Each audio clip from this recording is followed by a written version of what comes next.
Hey, my name is Chris Brennan, and you're listening to the Astrology Podcast. In this episode, Leisa Schaim is joining me, and we're going to be talking about the meaning and the significations of the fifth house in astrology.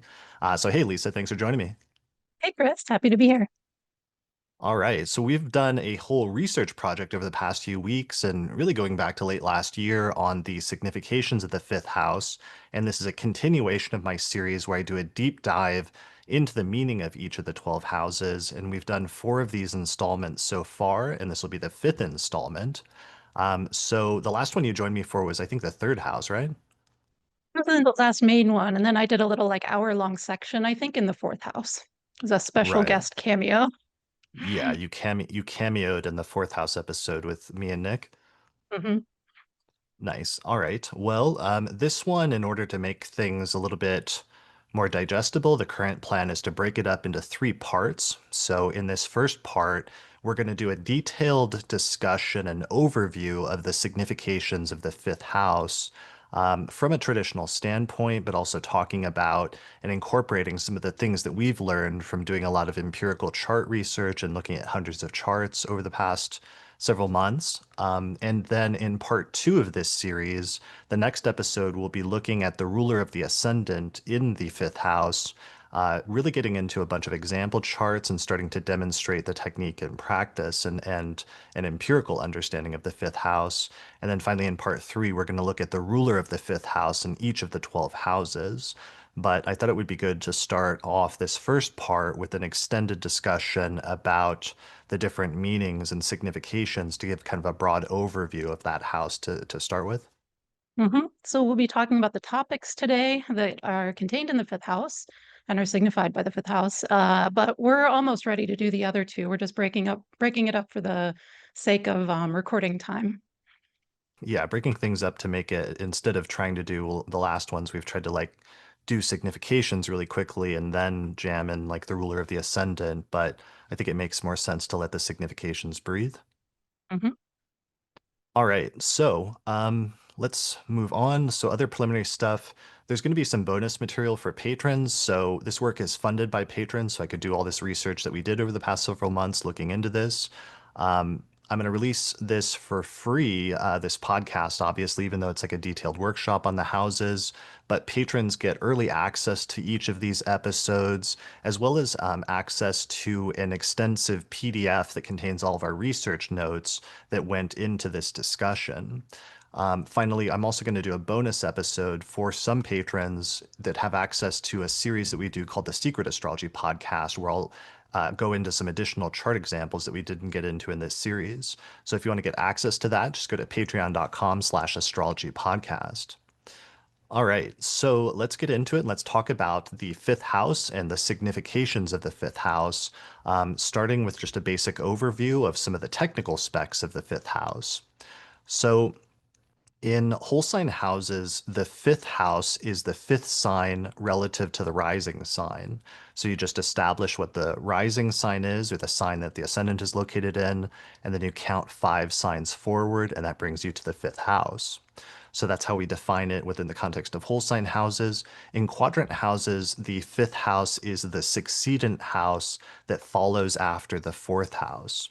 So it's that sector of the chart that follows after in quadrant houses, the fourth house, which is the IC and the sector that follows that. And then the fifth house is what comes after that in terms of those quadrants. hmm So that idea of that which follows is going to become core to a lot of this discussion.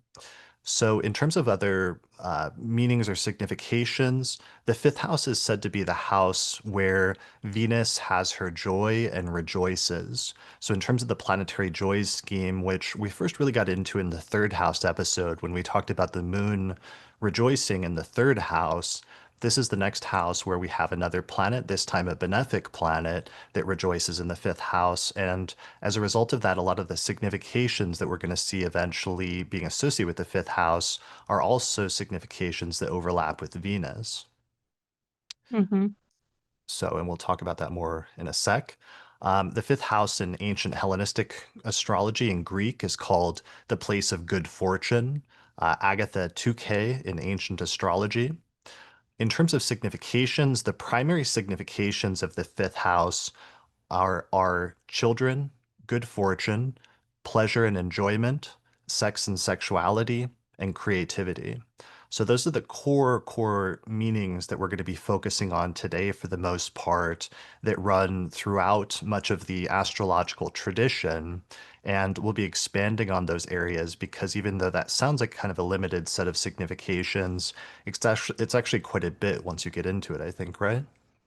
Yeah, definitely. And especially as you look across many, many chart examples and see what the difference is in terms of different people's setup of their fifth houses and house rulerships and the quality and so forth. Yeah, there's quite a breadth.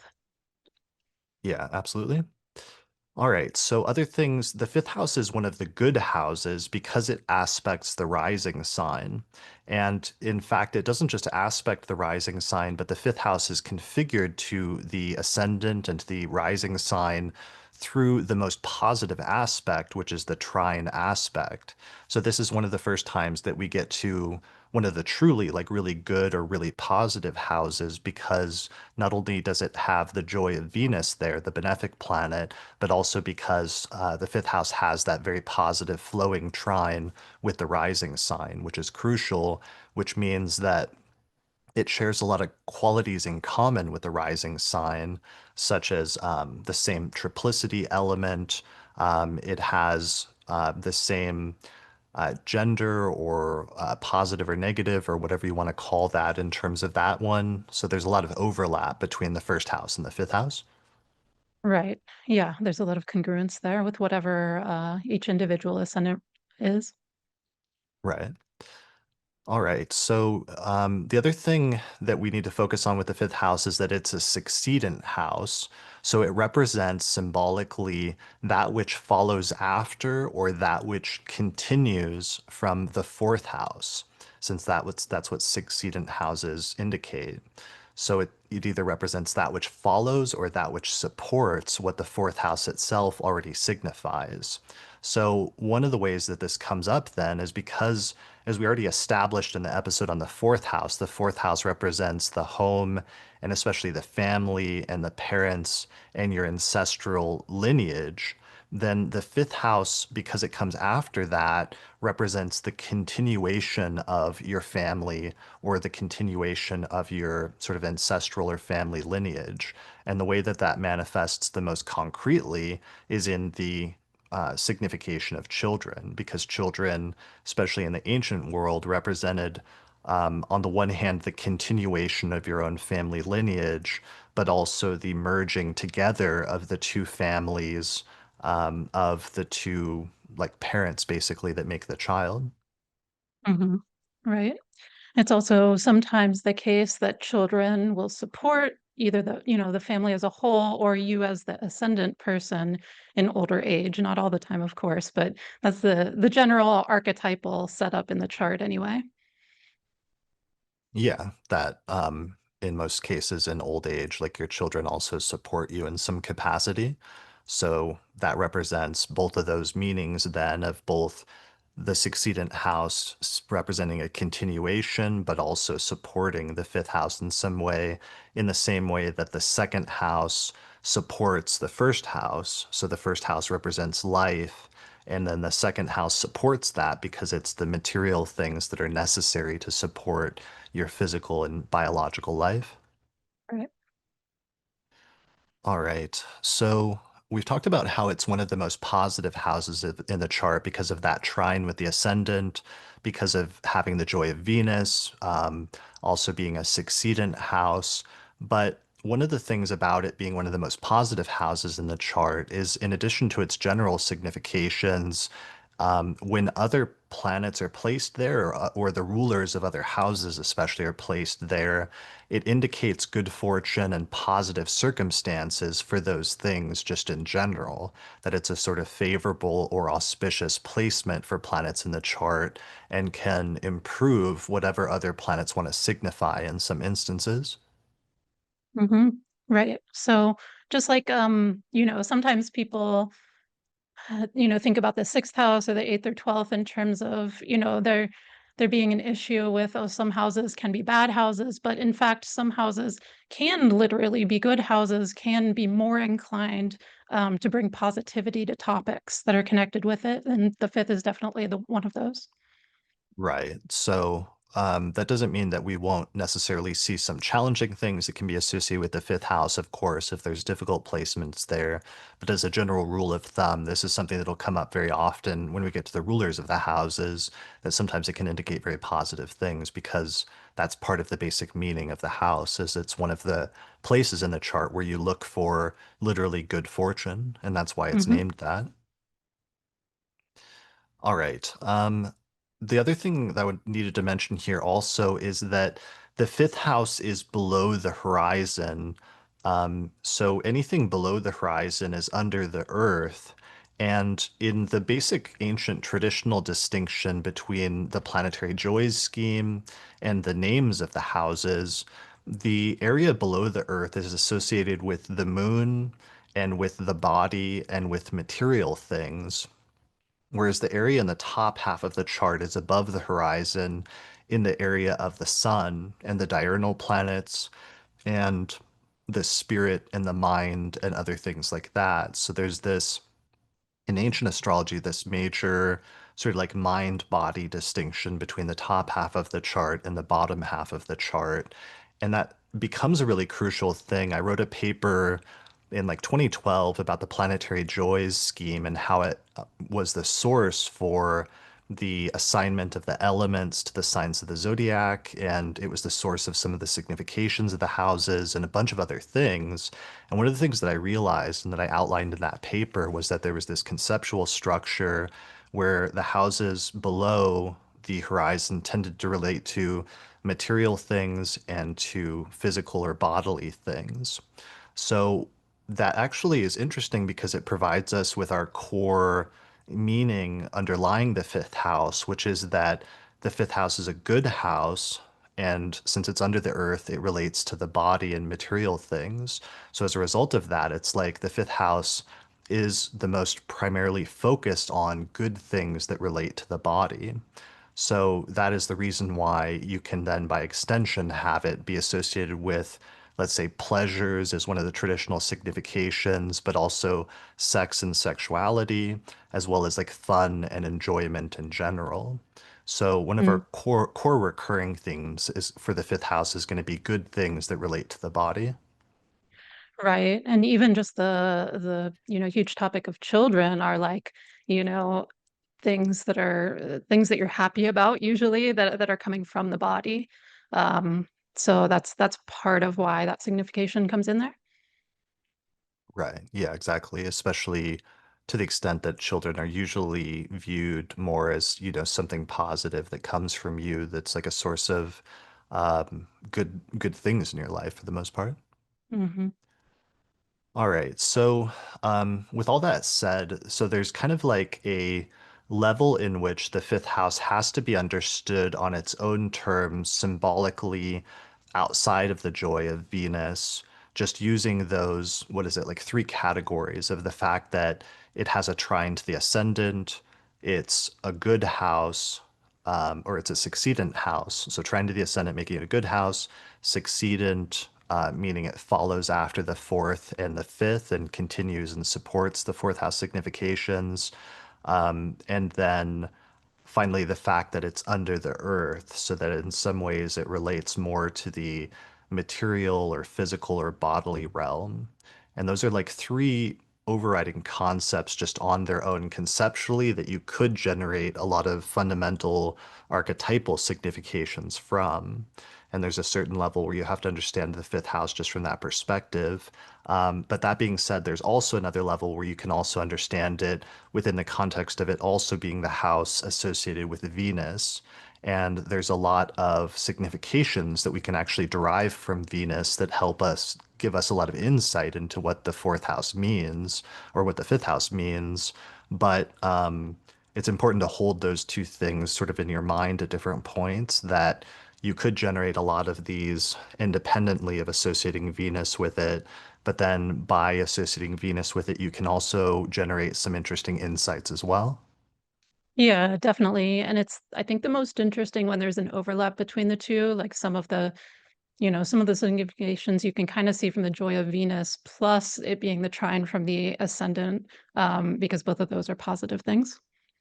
Yeah, exactly. And the overlap between different ones at different points provides different things. But Mm. I wanted to outline that just because sometimes it's important. Like we come up with different astrologers at different points in history come up with different conceptual structures that they use to generate significations for the houses. And like later in the tradition, for example, Abu Mashar tried generating some based on assigning Saturn to the first house and then the rest of the planets in descending order.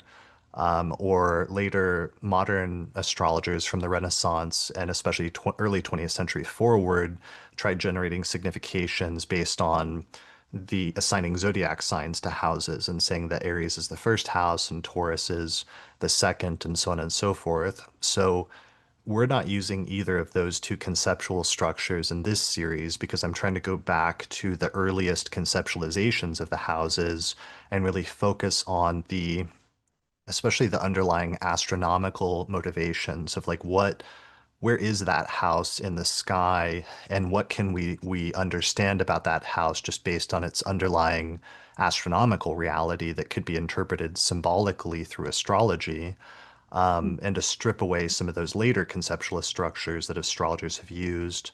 But that being said, there is a conceptual structure very early on in assigning Venus to the fifth house that significations, especially as the tradition progressed, astrologers started drawing on that more and more and more. But underlying some of that, I think there is an underlying reality where the house could be interpreted on its own independently. And when you do that, you do come up with significations that are parallel with Venus, even if they are not always exactly one and the same. Yeah, yeah, it's interesting looking through all the charts that we've been looking through for the next two episodes, how you can really get to almost all of the well-known significations of the fifth house just through these two concepts. Right. Yeah.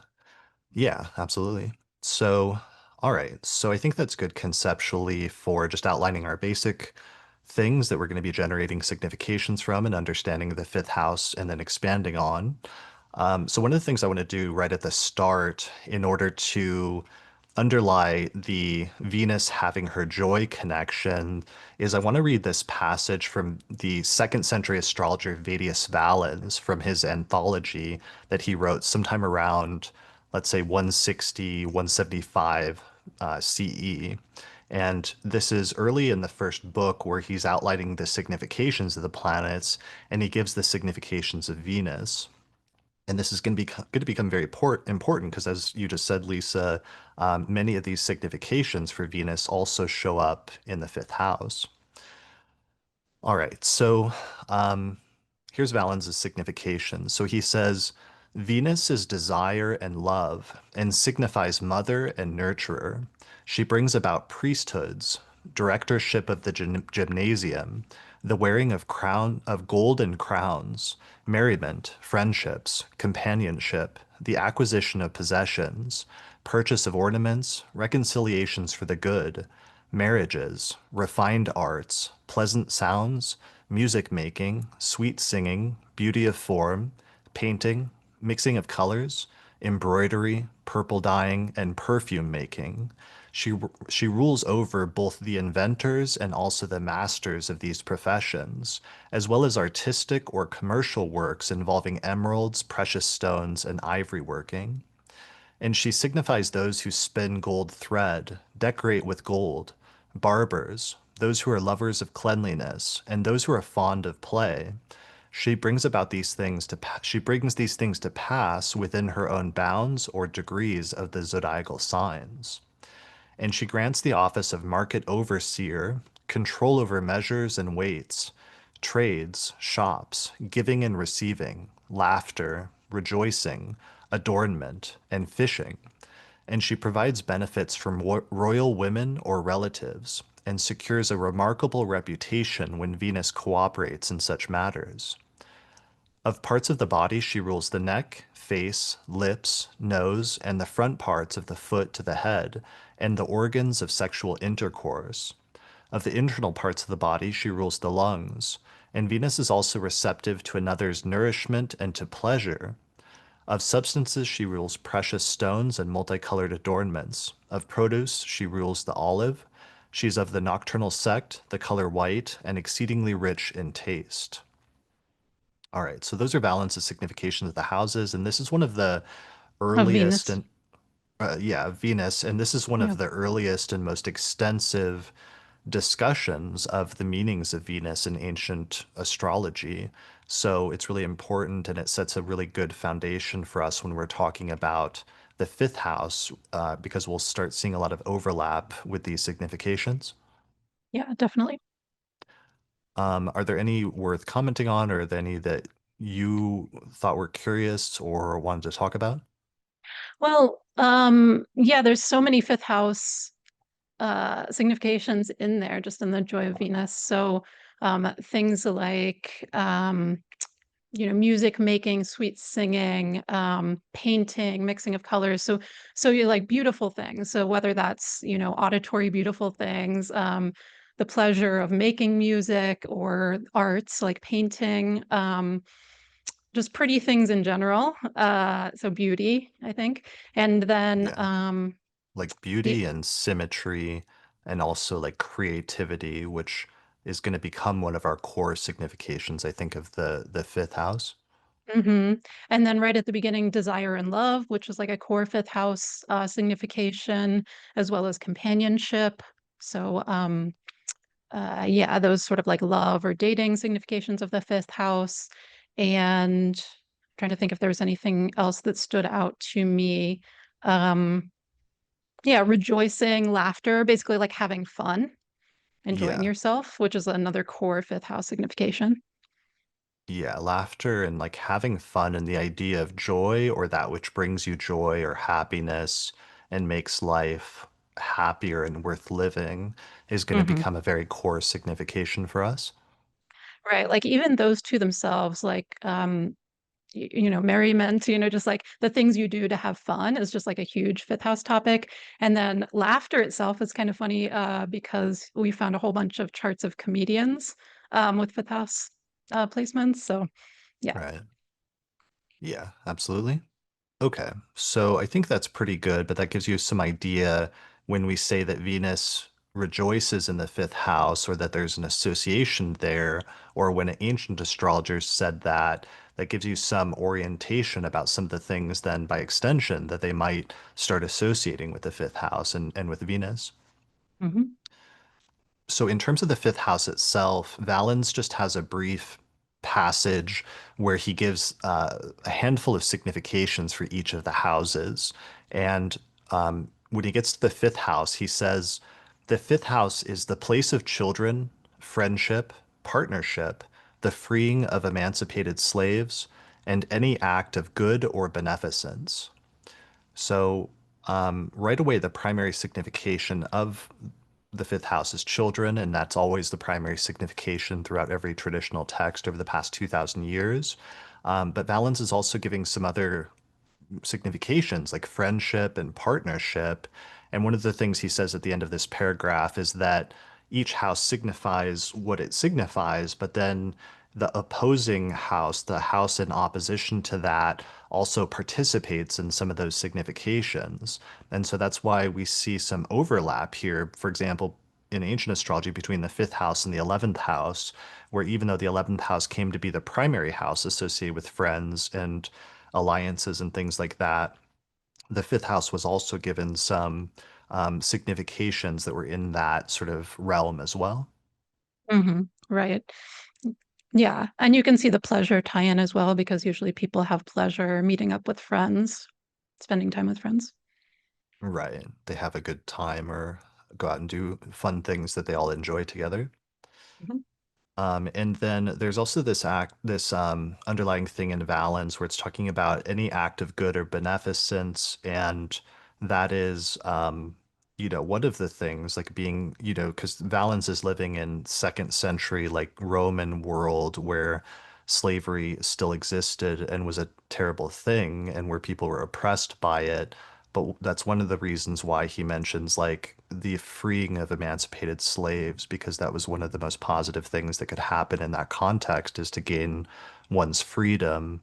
And the adjacent ideas of like good doing or any act of beneficence are sort of become tied in with that.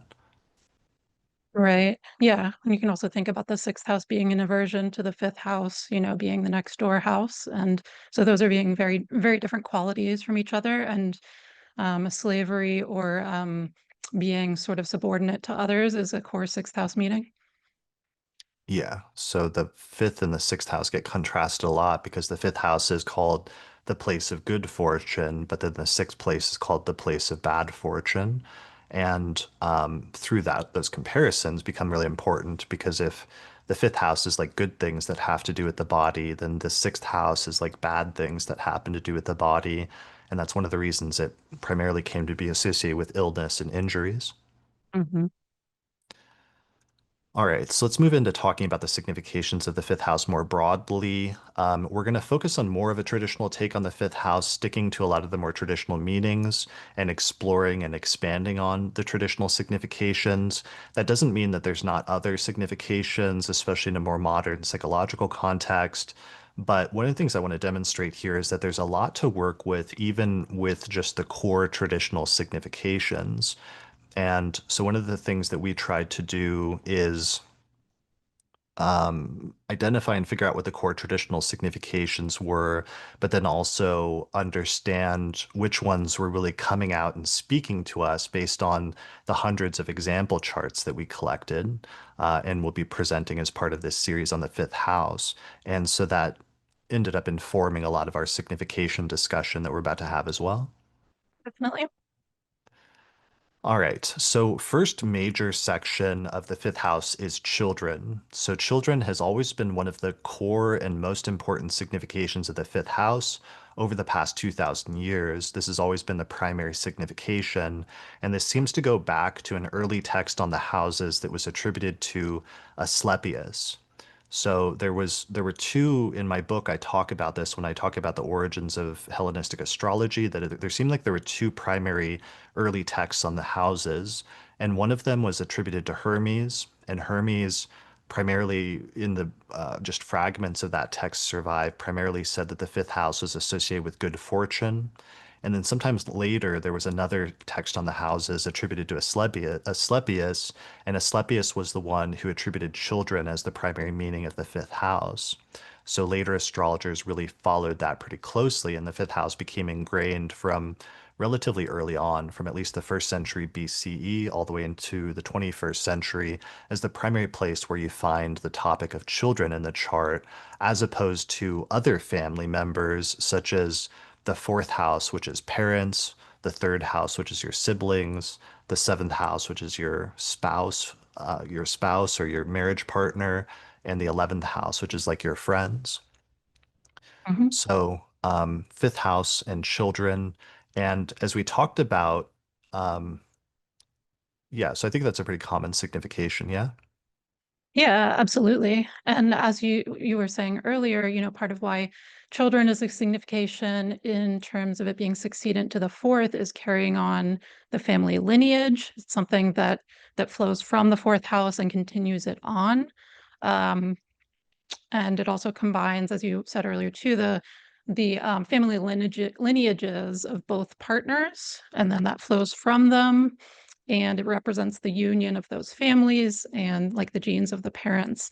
And something else I was thinking about with regard to the fifth house being succedent to the fourth and the topic of children is that while we often think, especially these days, about the effort involved in raising children, because we're sort of, especially in the Western world, sort of much more in nuclear families these days, and so it's not enough of a group project to raise children. But traditionally, children were supposed to help the family, not just in old age, but you think about like farm families, which was very, very common until recently, and you have a bunch of children because they can help you, do your family project of like, all existing together and supporting each other. Right. Yeah, absolutely. It's part of the support system of the larger like family unit as a whole, and that really ties us in with this entire angular triad. Like, is that family unit, which is that sequence of three houses, which is like it's centered on the fourth house, which is like the parents, your home, your ancestry. But then adjacent to that, the one before that is like the third house, which is like siblings, but also extended family and relatives and aunts and uncles and cousins and other things like that, possibly also grandparents.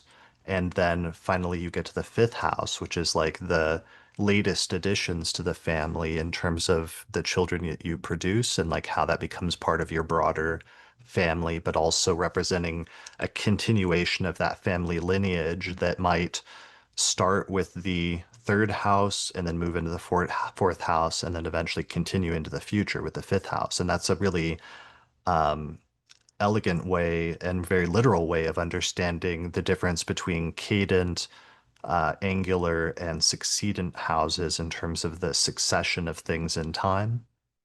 Mhm.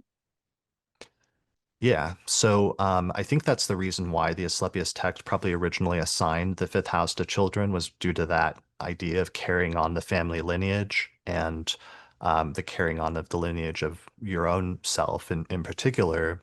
But then there's another element to the fifth house, which is like with being associated with children, then it automatically is leading to and is implying a broader concept of like procreation and reproduction. And Demetra George, in her write up on this, has a brilliant write up about the fifth house in volume two of her book, Ancient Astrology, which I'd recommend everyone check out because she does a survey of like the past 2,000 years of astrologers talking about the significations of the fifth house and then does a really good summary and summation of a lot of it. One of the things that she focuses on, and I think is a great thing to emphasize, that she draws partially from Firmicus Maternus is the notion of the trine to the ascendant as extending the life of the native. And I think that's a really good point that she makes that all life forms seek to propagate their own life. And that's part of the basic definition of being like a living entity or a living life form is that there's this drive and this urge to propagate and continue your own life in some way or to replicate it.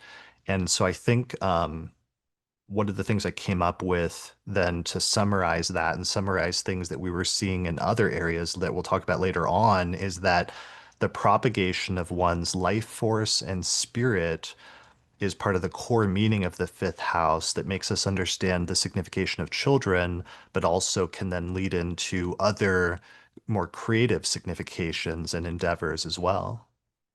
Right. And you can definitely see in the more literal way that extension of your life force further into the world makes sense from the ascendant trine to the trine from the ascendant to the fifth house. And I really love that point as well.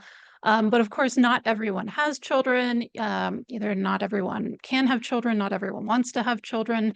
And it's not the only meaning of the fifth house. And I think when we talk about other creative output, creative pursuits, it's really similar and analogous to, that principle of extending your life force further into the world through children or through just other things you create. It's about the act of creation, I think.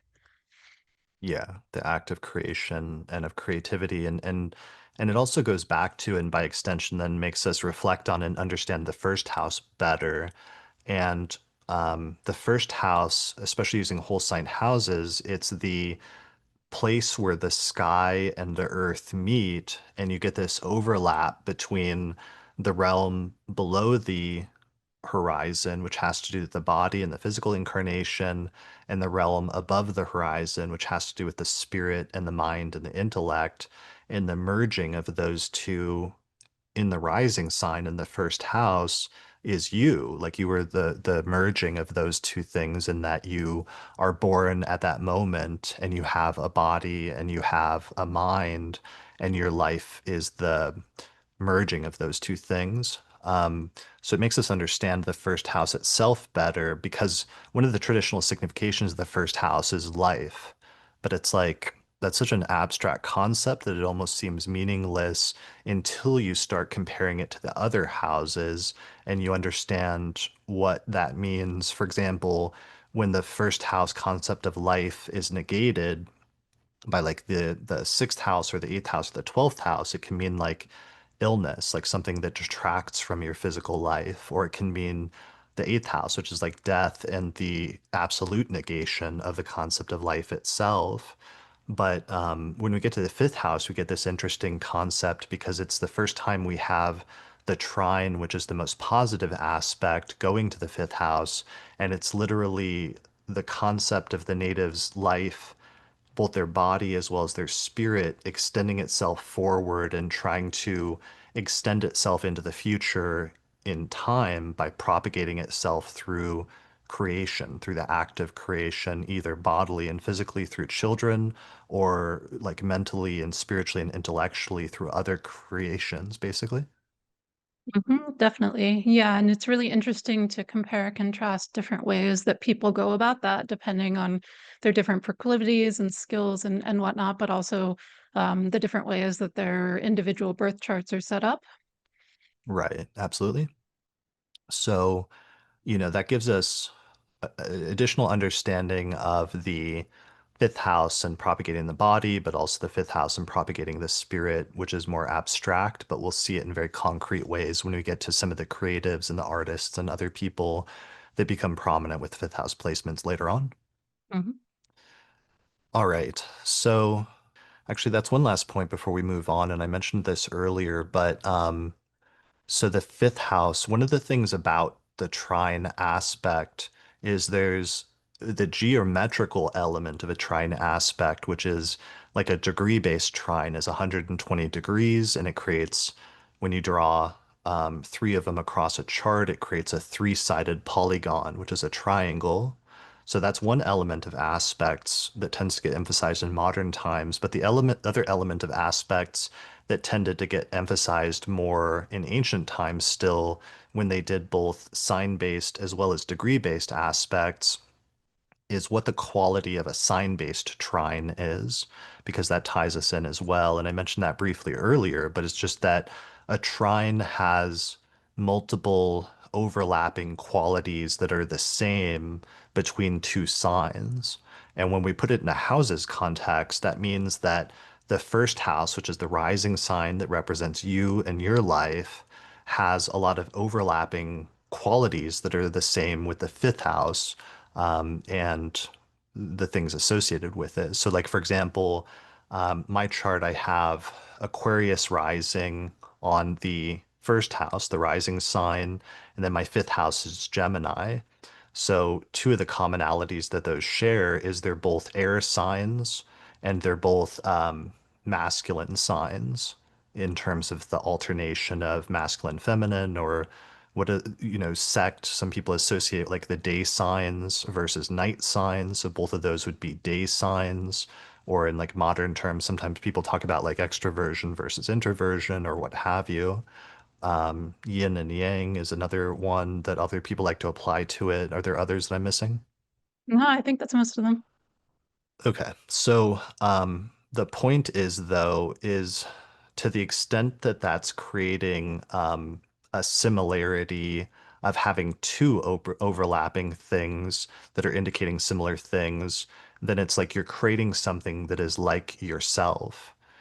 And that's, I think, the other thing that's important about the fifth house, both in terms of children, because you're literally creating like physical beings that look like you, but then also creatively, if you're doing it in more of an intellectual or artistic expression of the fifth house, you're creating something that looks like your spirit and sort of replicating something that has a similarity to you or carries a similar essence in some sense.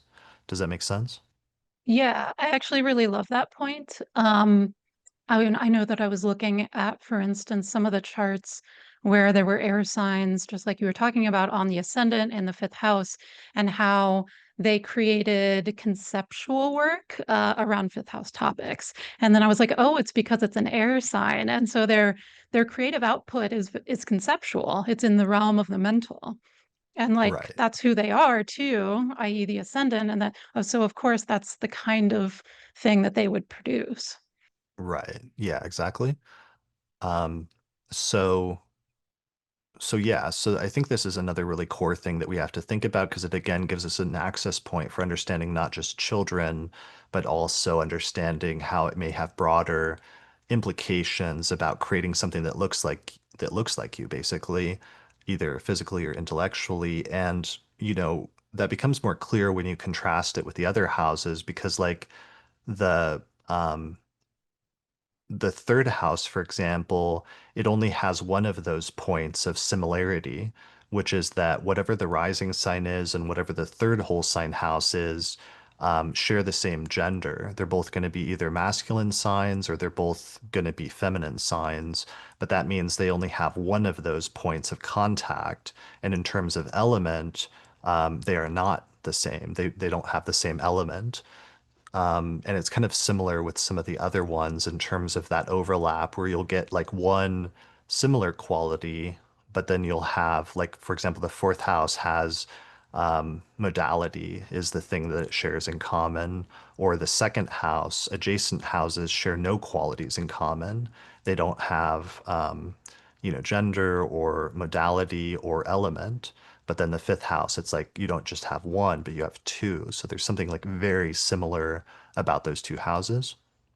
Yeah, definitely. I think that's a great point. And, I wanted to note as a sub point to that, you were talking about, creating children that literally look like you, which of course is the case when you have biological children. But it doesn't really completely break down, even if one adopts or things like that, because you can still see similarities, for instance, in first and fifth house things, such as like one's parenting style, where you're still bringing your own essence into fifth house topics. So I just wanted to kind of make that note because I figured some people would be like, well, what about not biological children? But there's still a commonality in how you're going about fifth house things. Right. Absolutely. So I wanted to mention that because that's part of the why the conceptual structure also with whole sign houses is important because some of the original significations underlying the houses were drawing on some of these concepts of how the signs of the zodiac relate to each other based on their relationship when you're using the signs themselves as houses to establish those sectors in the chart. And while there's some element that carries across with just thinking about it in terms of angularity, succedency, which is also a property of like the quadrant houses. You're missing this like other element about the similarity between the houses as well as the whole sign aspect between the houses when you take it outside of that whole sign framework. And so that's one of the reasons why I think it's important to take both whole sign houses into account as well as quadrant houses. Yeah, absolutely. Because you don't see that jump out, yeah, without the whole sign house framework. Right. All right, so let's move on from our primary signification. And so procreation, reproduction. One of the topics, then the subsets that comes up within this context, because there's many different manifestations of this once you start talking about children and how that topic plays out in a person's life. One of them that comes up is fertility in women versus virility in men.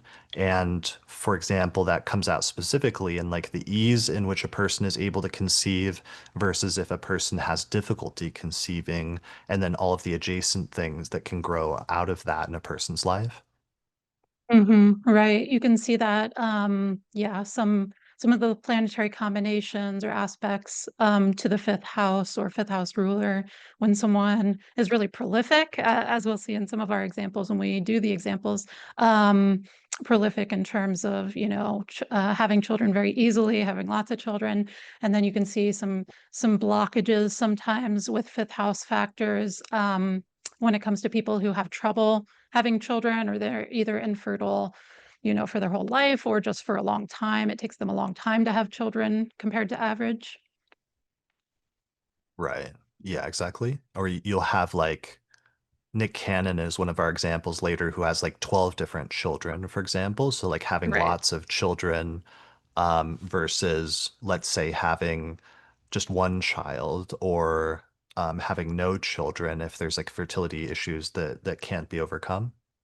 Or having no desire to have children, which can also show up in the chart. Yeah, there was some examples we'll get into about people that are like child free who choose to not have children deliberately, and where that's actually like a major part of their life or a major like philosophical decision. Right. Right. So, yeah, it's interesting what you can see just with the fifth house. Obviously, there's other factors in the chart that go along with, one's biological ability to have children with ease or with difficulty, but the fifth house can show a lot of those. Yeah, absolutely. It's the place where we find that. Okay, one of the topics then that can come up then sometimes when a people can't have children or in other instances can be adoption. So if a person, especially before like fertility treatments, like couldn't conceive, sometimes they would resort to adoption, or there can be other instances where a person adopts even if they're not having fertility issues for completely different reasons. And one of the points I want to make is just while the fifth house does relate primarily to you having children or biological children and things like that, it also more broadly signifies the topic of children in your life in general. And if somebody chooses to adopt, then their adopted children will show up in the person's fifth house. Absolutely. Yeah, it's your children, however, however they got to you, it's your children are in the fifth house. Yeah, and that'll be seen most clearly because the person will start having like important transits and activations of their fifth house in like at the time that they decide to adopt or different things like that. Right. Yeah. All right. Other subtopics can be things like pregnancy and, how easy a pregnancy is versus how difficult. It's like some people just magically have super easy pregnancies that go by and it's just like a breeze, and like other people run into like major issues or even in some instances, life-threatening issues during pregnancy. Right, right. And while those sometimes shows up some in, the physical health houses, like the first or sixth, yeah, fifth itself can show like what your experience is of having children. And so, that's not just after you have the children and they're around, but also the process of getting to that point, i.e., the pregnancy. Yeah, absolutely. One of our recent examples, I talked to somebody, maybe it was a student in a workshop recently that was like was like a sibling or there was somebody related to them or that they knew closely that was having trouble having children, and they ended up carrying a child or being a what's the term for that? Surrogate. A surrogate. So when you're like a Mhm. surrogate for somebody else, and there was a separate surrogate instance where it was like somebody's, I think it was their 10th house or their second house was tied in with it, and so they did surrogacy partially as like a work thing that offsetted like a difficult financial circumstance. So Mhm. there can be many different ways that pregnancy can come into play as a topic in different, sometimes like either complicated or unique ways in a person's life, but it will often involve the fifth house, and that's where it'll show up in the chart. Right, absolutely. Yeah, it's interesting to see those when they're tied into the second or the 10th. I had a friend in college who sold a ton of her eggs. I had, half children around somewhere just to get to college, and be able to afford college. Okay. Yeah, there was a story recently about someone whose like eggs were unfrozen from like 1993 or something like that, wasn't there? And it was like the longest case of um, having a child that was born from frozen eggs like in history or something like that. Yeah. Yes. It's interesting the developments in the fifth house realm that have come with modern technology. Although I have to think that breaks down at some point, like, how long you can freeze eggs and stuff or embryos. I don't know, like Yes. maybe it'll be like someday the equivalent of like if people could have like Plato's baby or something like that from like 2000 years ago, there would probably be people that do that. So there's going to be somebody from our time period like that where I don't know, we'll see. Yeah. Yeah, there are many new iterations of the fifth house happening. Definitely. Yeah, well, and also one of the charts we'll look at later is with medical advances, there's sometimes really new things. Like, for example, the person that was known in the tabloids as like Octomom that had what was it, like 8 different children. That was like a unique fifth house thing due to new fertility treatments. Right. Yeah, that was definitely something that wouldn't happen often at all without new technology. Yeah. All right, so pregnancy, but not just pregnancy, but also like giving birth, the ease of childbirth versus like if it's really difficult. There's also, as we said, the number of children, like lots of children versus just one. Um, while the number of children, there are a lot of different techniques in ancient astrology that attempt to tell this. I feel like it's a tricky thing to tell with like a number of with an amount of certainty. Like I'm a little skeptical about some of those techniques, although certainly we see instances where some couple of our chart examples have like lots of planets in the fifth house, or like some of them have Jupiter in the fifth house, for example. I think we have two examples of that that have like a lot of children. Yeah, I feel like you can see the abundance of children or the lack of children much more easily with the fifth house or in the chart in general on the outer extremes. I don't know. It's harder to be specific when it's more average, more in the realm of average. Right. But like one of our examples later, because there's even motivations for like why a person has lots of children. Like Hmm. one of them that we'll talk about later is like Elon Musk has Jupiter in the fifth house, and he has at least 12 or something, more than almost a dozen or around a dozen known children. Like there might be more. And part of his rationale, he has the ruler of the fifth house of children and the eighth house of death and mortality. And one of his stated motivations is he thinks that population decline is going to lead to disaster or the end of the world or something like that. So it's like he has this motivation of stated motivation of wanting to have many children as a result of being fears about catastrophes or other things like that. Right, for sure. And especially nowadays, I mean, before birth control was so reliable, many people had lots of children. And so nowadays you can see the spectrum or the outer extremes a little bit more clearly because, many people choose how many children they or try to choose anyway, how many children they have. So usually nowadays, when people have lots of children, there's a specific reason involved with the person's motivation. Yeah. And then that brings up one other thing that sometimes happens is like right after a person has a child, they will get their tubes tied, or a male will get like snipped so that they can't have any more children. And that's probably, even though we don't have examples of that, I'm sure that would be there would be an interesting like transit or something that was Mhm. being activated at that time. For sure. Yeah, probably Saturn things. Yeah. Well, that brings up the next one, which is like wanting to have children versus not wanting children. And especially in the modern age, it's become more common. And there's like a category of people that usually refer to themselves as child free, where being deliberately child free is like a deliberate choice. And I've Hmm. seen a few different examples of this. We'll have one that we'll show later from a patron that was sent in. But I've noticed that usually Saturn is involved oftentimes when this is happening, because Saturn's basic function is to negate or to say no to things. And sometimes when Saturn is connected with the fifth house, not all times, but sometimes it can say no to the topic of children, or it can raise some challenges in the topic of children for some reason. But it's interesting in these cases that in some instances, it can be not something that's circumstantial, but instead it can be a deliberate choice on the part of the native of saying, no, I don't want to have children for various reasons. Yeah, absolutely. Excuse me. And I've seen Saturn usually involved in that as well. Whether it's completely child-free people who are doing it deliberately, or people who are deliberately choosing to have just one child, which is also like a specific phenomenon because often people are like, well, why don't you, have more? They can have siblings. And they're like, no, I just want to have one. And I've seen Saturn sometimes involved in that too. Maybe not a little more constructively placed, but Yeah. Yeah, the patron that sent in hers, Michelle Oberdorf, had important placements in the fifth house, like the ruler of the Ascendant.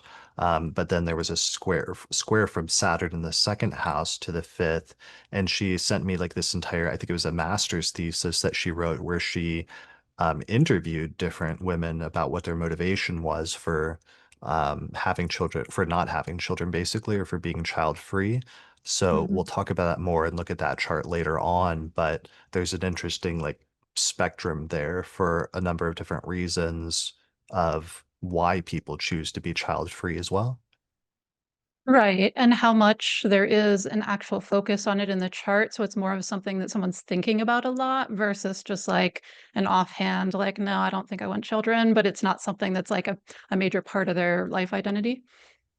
Right. Or others where it's like circumstantial of just like not meeting the right partner or something like that, or Mhm. it just not being a major focus, which sometimes just comes up if a person's much more focused on, if the chart especially has a bunch of planets in other areas of the chart and the fifth house just isn't emphasized. Sometimes it's just like not something the person's interested in or focused on for different reasons. Definitely. Yeah. All right. So moving on, another topic that comes up once you've had children and you have the whole pregnancy and every other thing is parenting. And one of the significations I think that Demetra pulls out from somewhere was the joys or challenges experienced in parenthood.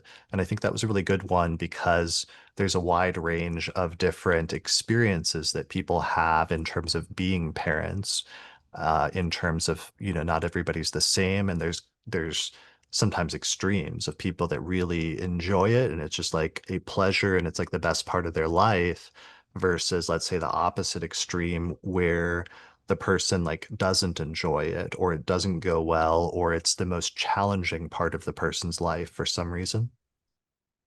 Right, for sure. There is a huge spectrum, even though I think it is more presented as like a given that this is going to be a positive thing. And we did talk about the fifth house as, a generally positive house, which it is, but there's still all these modifications from, planetary placements and rulerships, um, and bringing other house topics tied in with the fifth house and so forth. So, yeah, there is such a large spectrum of people's experiences with raising children.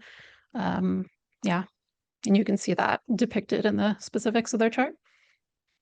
Yeah, absolutely. So there's also the style of parenting. Like, for example, some parenting can be like super strict, or alternatively, there could be people that are like super, super relaxed about their parenting. And sometimes the nature of a person's parenting style can show up in the fifth house. There can also be other qualities, like in some instance, a person for different reasons might become a single parent, versus in other instances, they may be parenting with a partner, or in some instances, may become a parent as a result of a partner already having a child, which Mhm. we see some examples of that later on when there's a connection between the fifth house and the seventh house sometimes.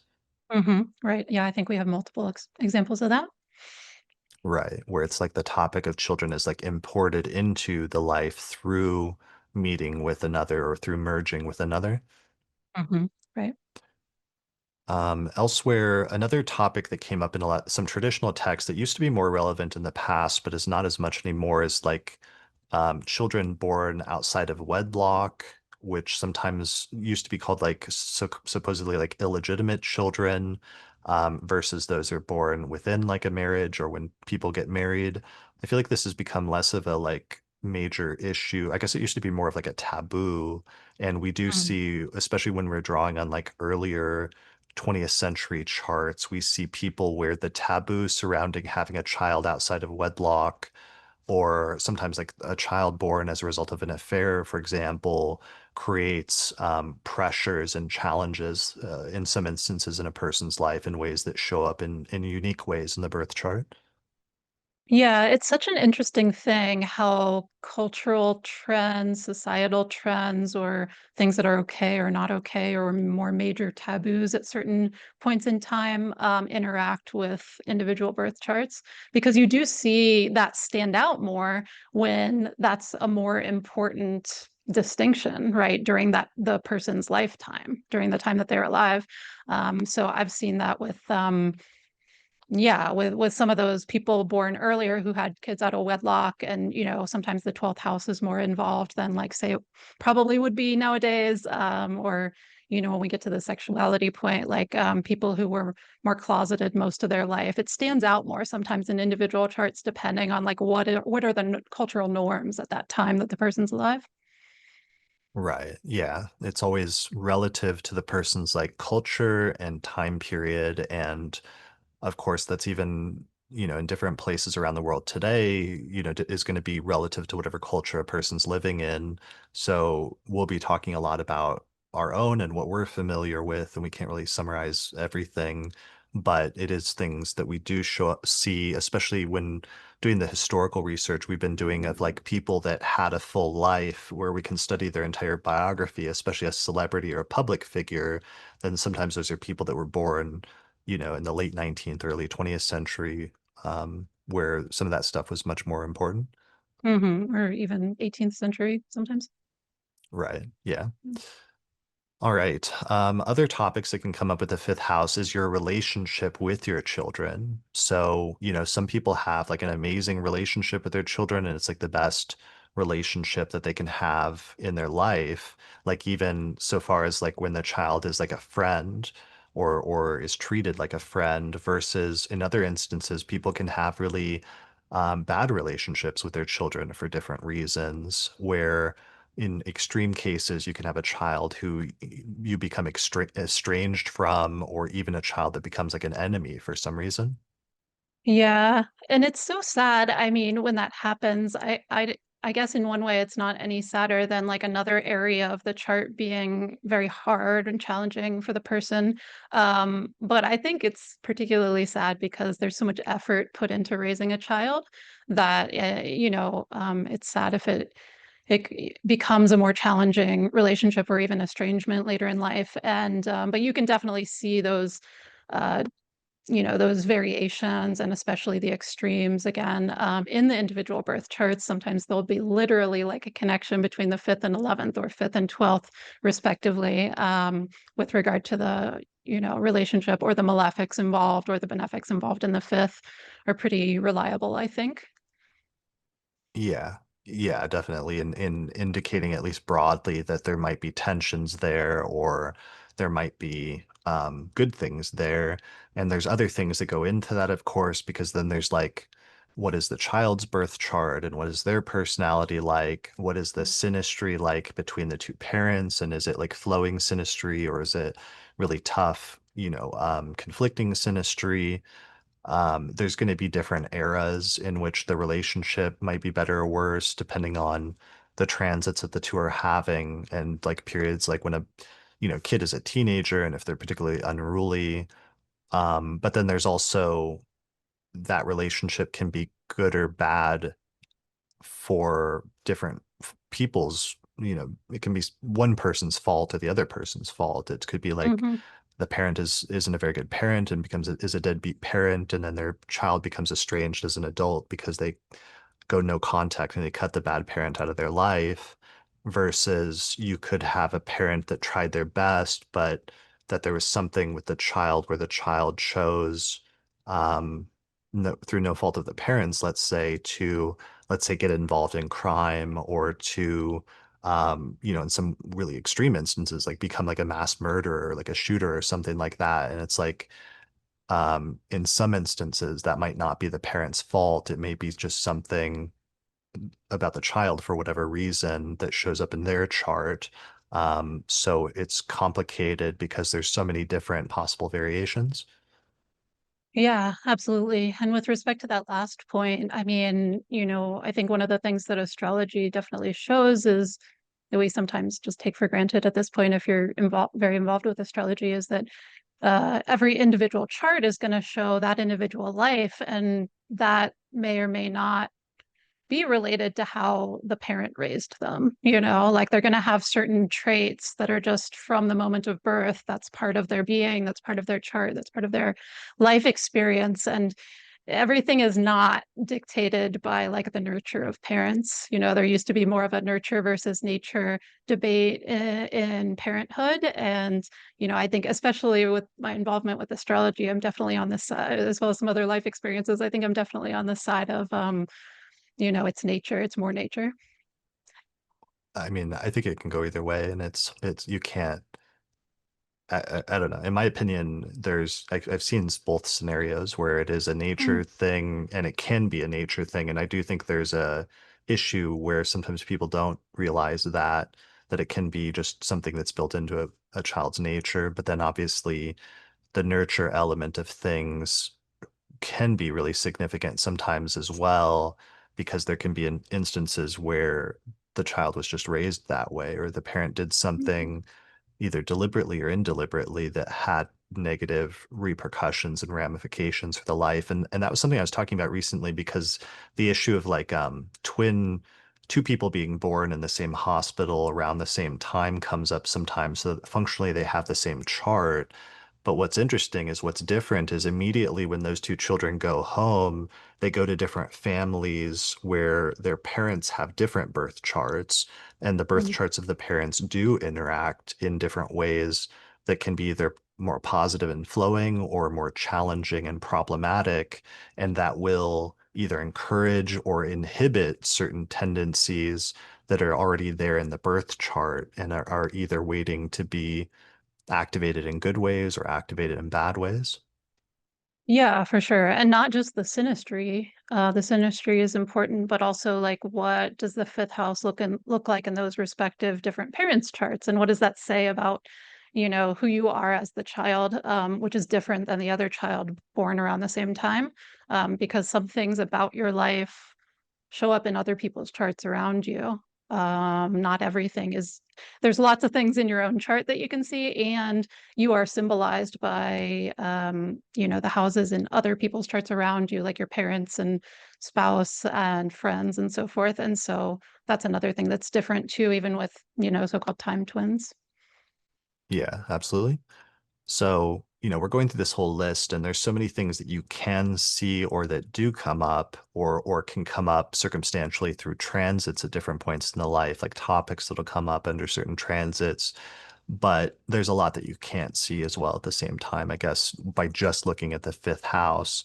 And that's, a relevant component that we can't obviously fully get into, or that creates even being able to see a lot of things through a person's fifth house. There's some things that you can't see, or there are limitations. For sure. Yeah. All right.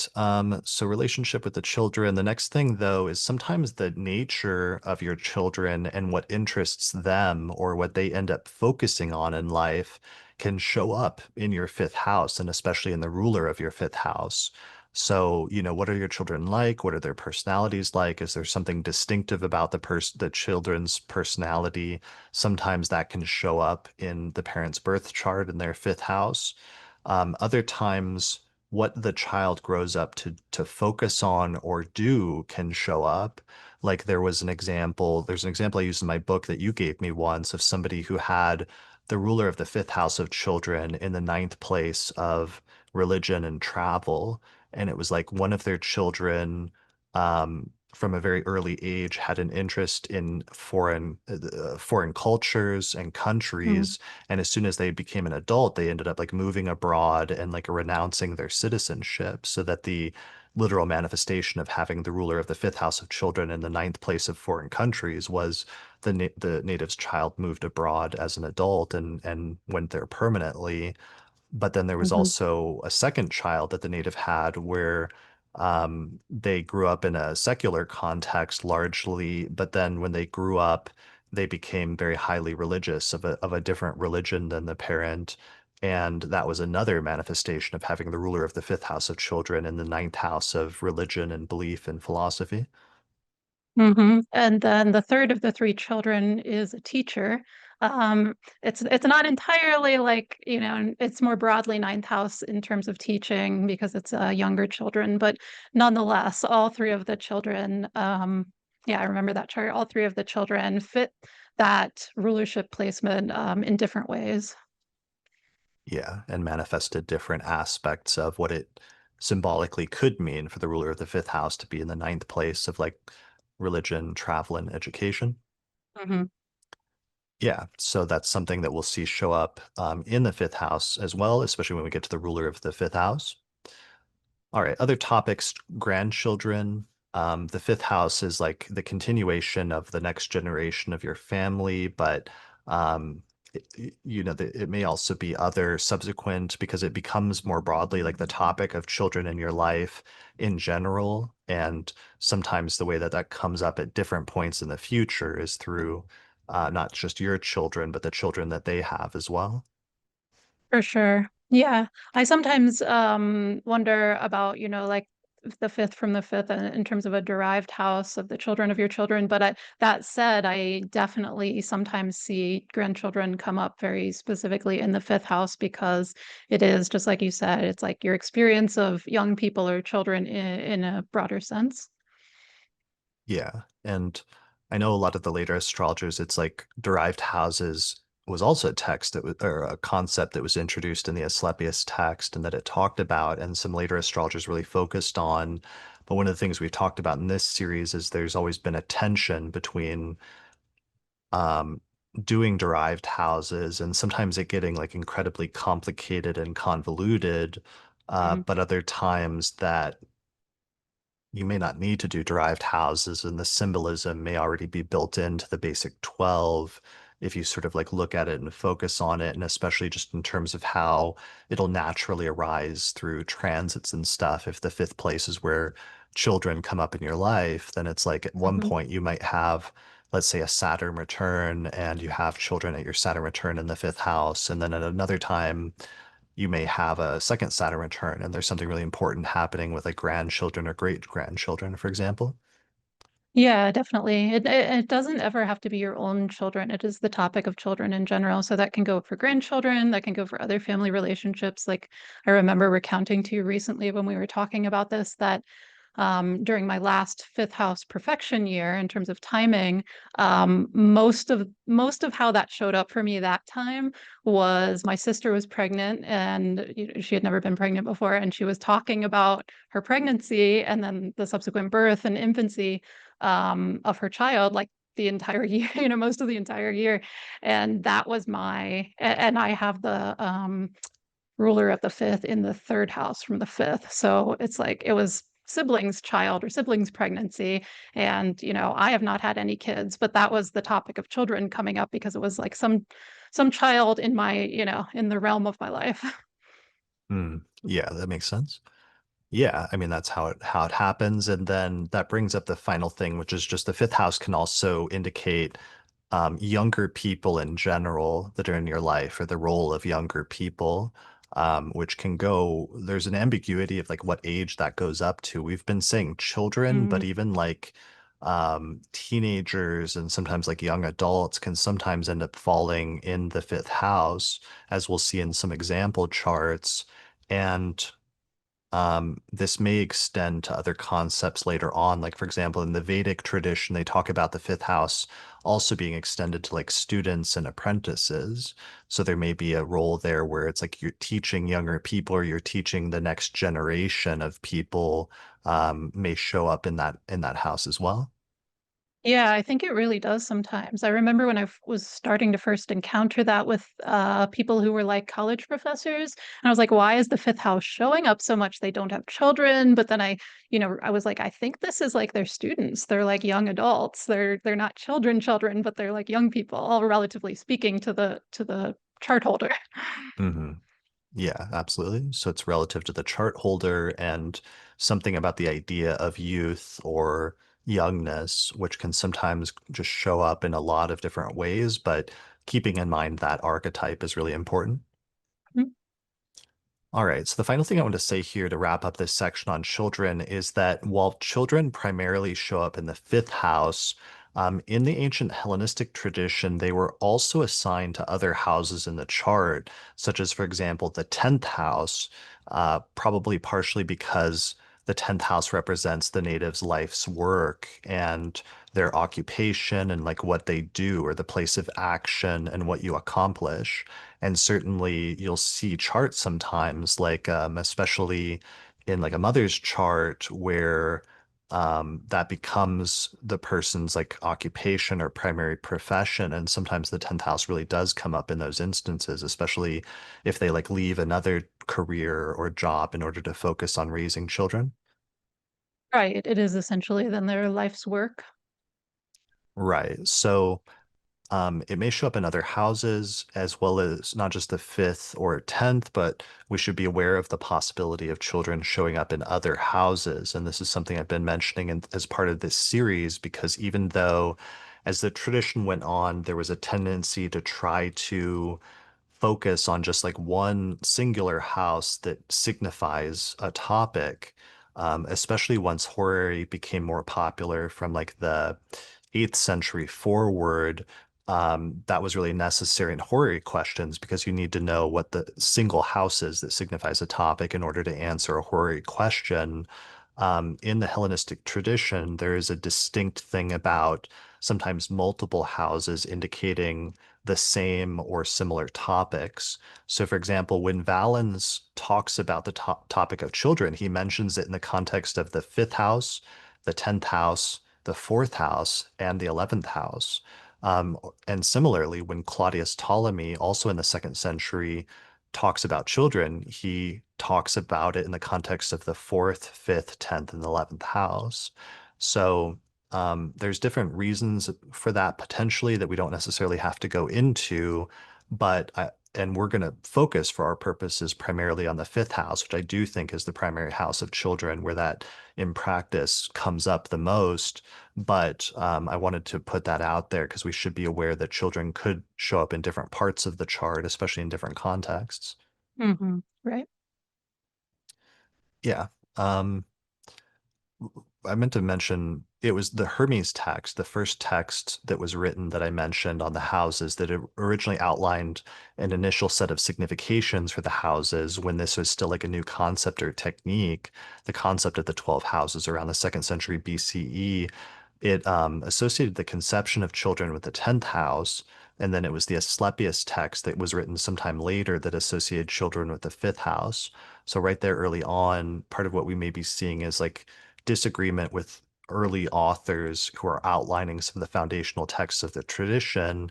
And then in some of the early Hellenistic authors, this gets merged. So they're just saying that 10th and the fifth both indicate children. But then later in the tradition, it kind of gets flattened out. So it's just the fifth house indicating children. So Hmm. I want people to be aware of that because it may be worth exploring more. And even though we're not going to do that for the most part as part of this episode, it could be an area of further research. For sure. And while I definitely prefer topics to be located in one distinct house, just for clarity's sake, it is not the first topic that can overlap houses. There are other life topics that can have different manifestations in more than one house sometimes.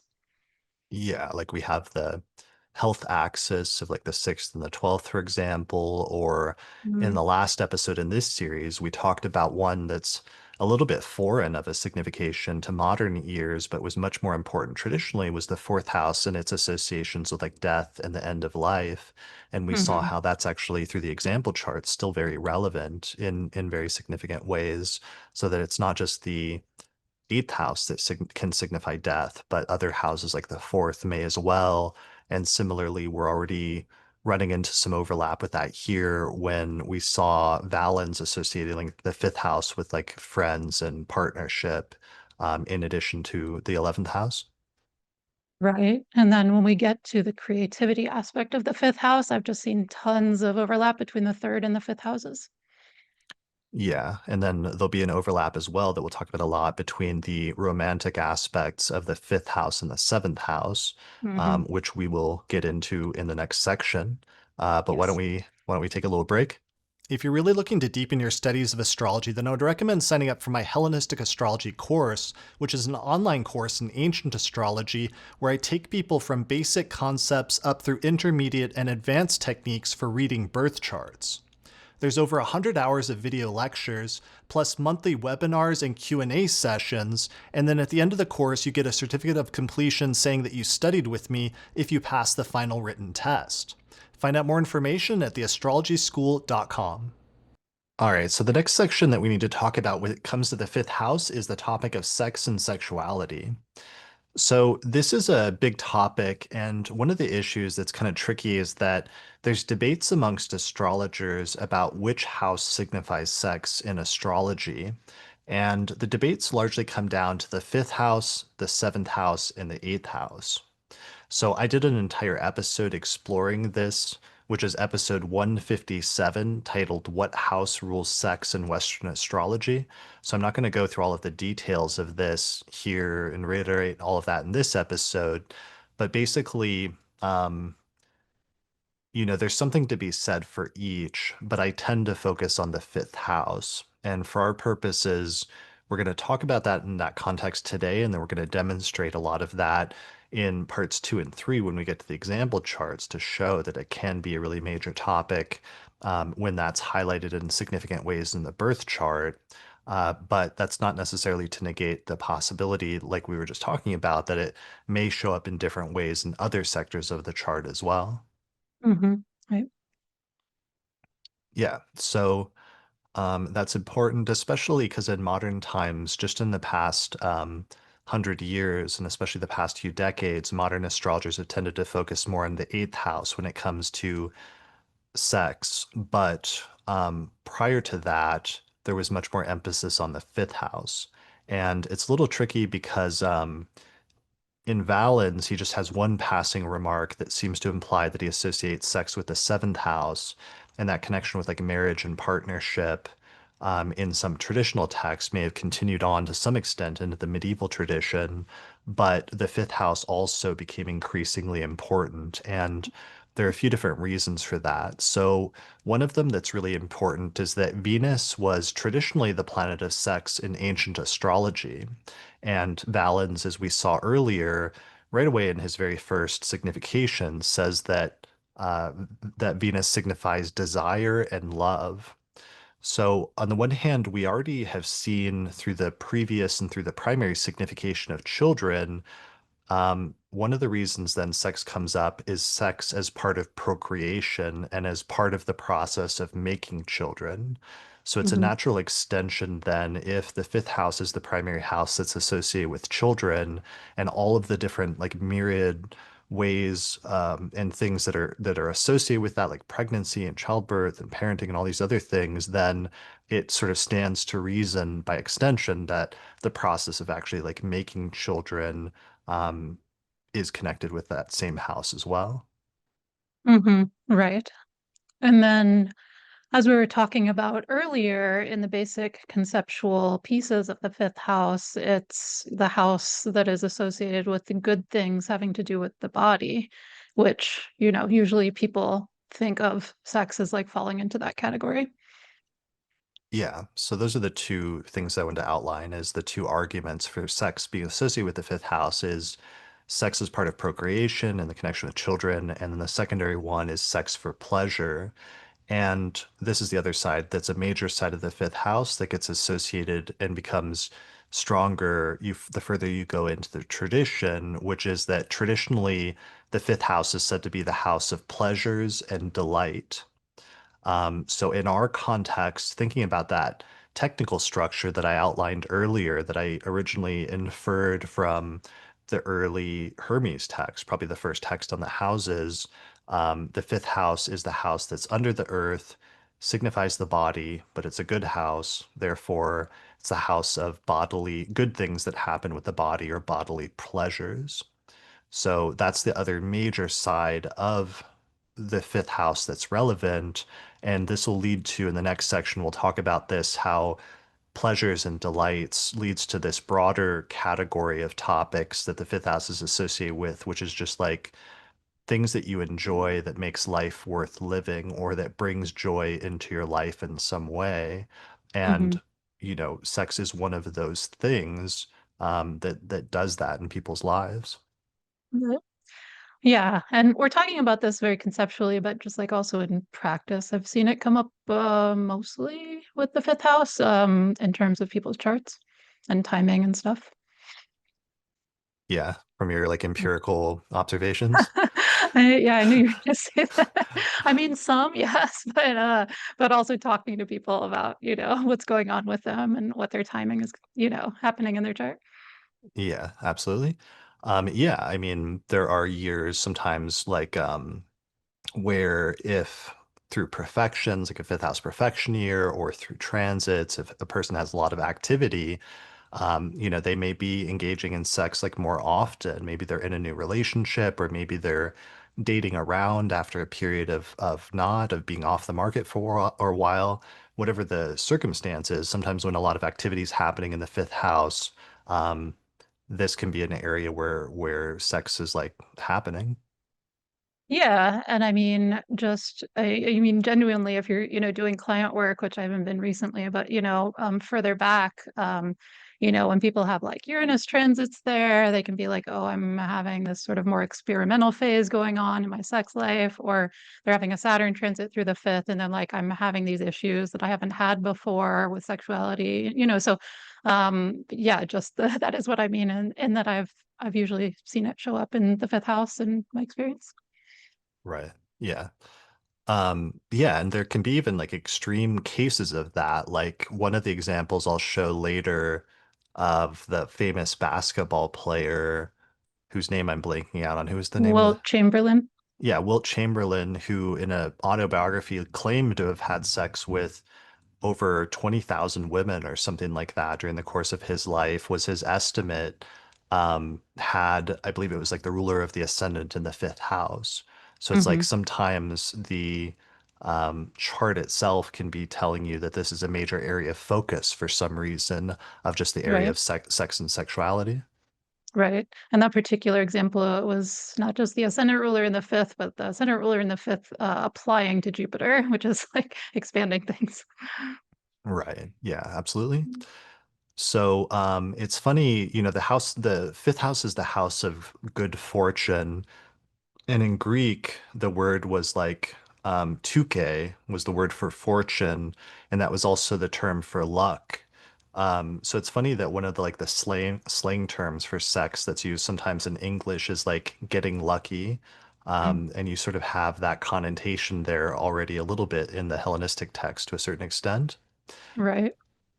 So in terms of like major life events, sometimes you'll see things in terms of transits, like a person like losing their virginity or having like early sexual experiences can sometimes be relevant in the fifth house as like a major life sort of turning point in some instances, which, for some people is like more important, for other people is less important. There can be a whole range, but sometimes you see it showing up in that way.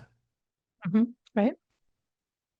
So this also brings up the broader topic, though, if you're if sex is associated with the fifth house, and if we see it happening in the fifth house, then by extension, it brings up this broader topic of sexuality in general and the role that sexuality plays in a person's life, and if that's like a major focus or if it's not a major focus for some reason.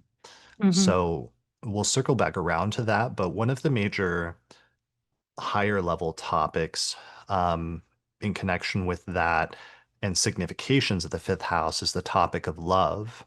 And this is a signification that's already mentioned in the text of Salah bin Bishr, who's a medieval author writing in Arabic in the Islamic tradition in the 8th century, 8th and 9th century, I think. And he mentions love, and there's some adjacent topics that become very evident with the fifth house that are connected with that, which is like love affairs, the concept of making love or having lovers, romantic affairs, romance in general, as well as interestingly, one of the things we found in our empirical research was that the broader concept of love can actually come up in significant ways in a person's life when there's important placements in the fifth house. Hmm. Right. Yeah. One of those charts was Bell Hooks. the writer and feminist Bell Hooks, who in her later years wrote a number of books about the topic of love more broadly. So it wasn't just like about her personal love life, but it was like about the topic of love more broadly. And we'll see that with some other charts as well, where they take one of the topics of the fifth house and like expand it to like a thesis. Yeah. And hers was cool because she had not just the ruler of the ascendant in the fifth house, but she had a stellium of like four, at least planets in the fifth house. So it was showing it as a major Hmm. life focus.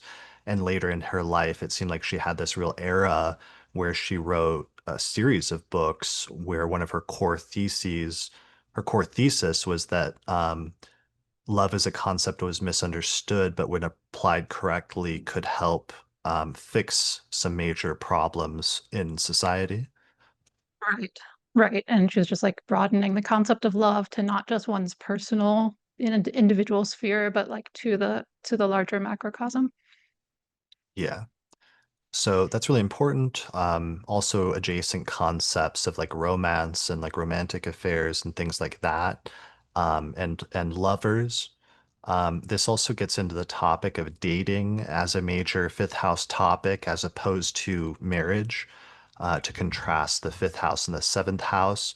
I do think that astrologers do in contemporary times tend to attempt to draw a really hard distinction between the fifth house and saying the fifth house is just about dating and the seventh house is about actual relationships and marriage or committed Mhm. relationships.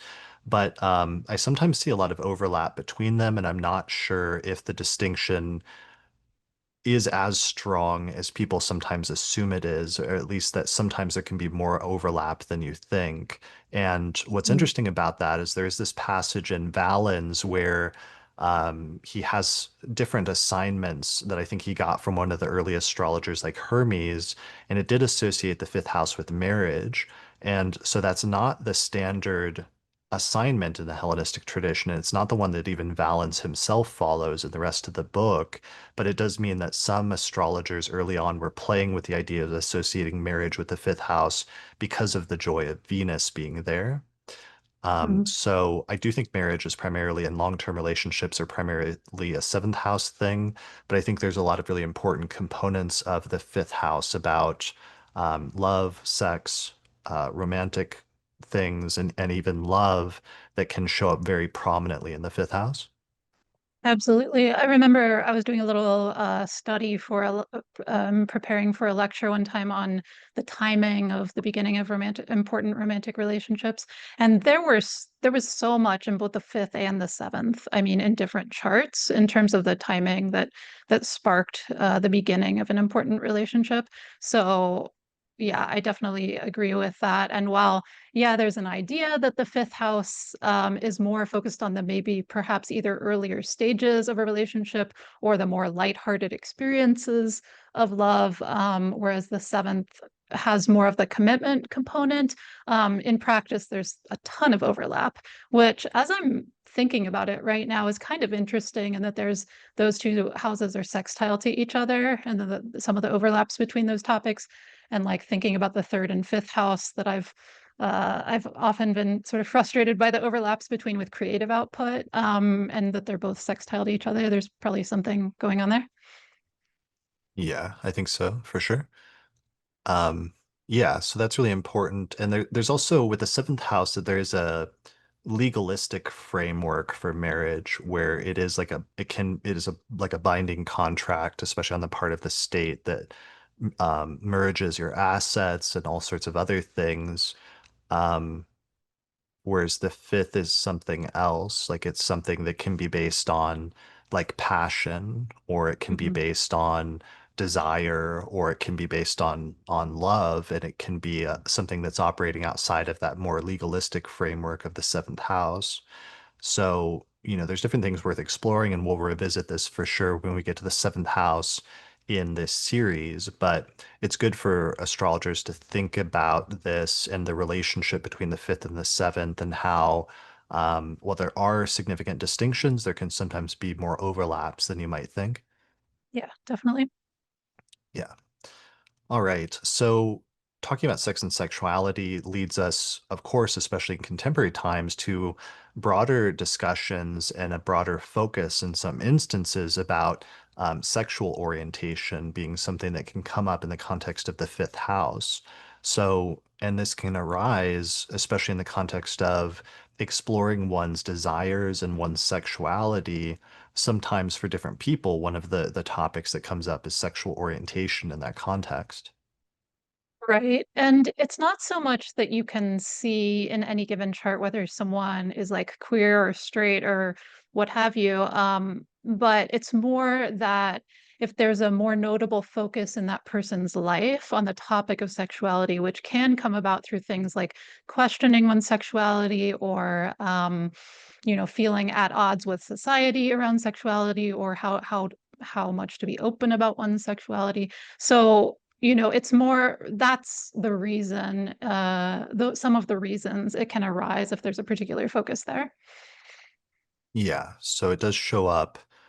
And I did a whole episode about this. It was episode 79 of the Astrology podcast with Christopher Renstrom, which was titled Sexual Orientation and Astrology.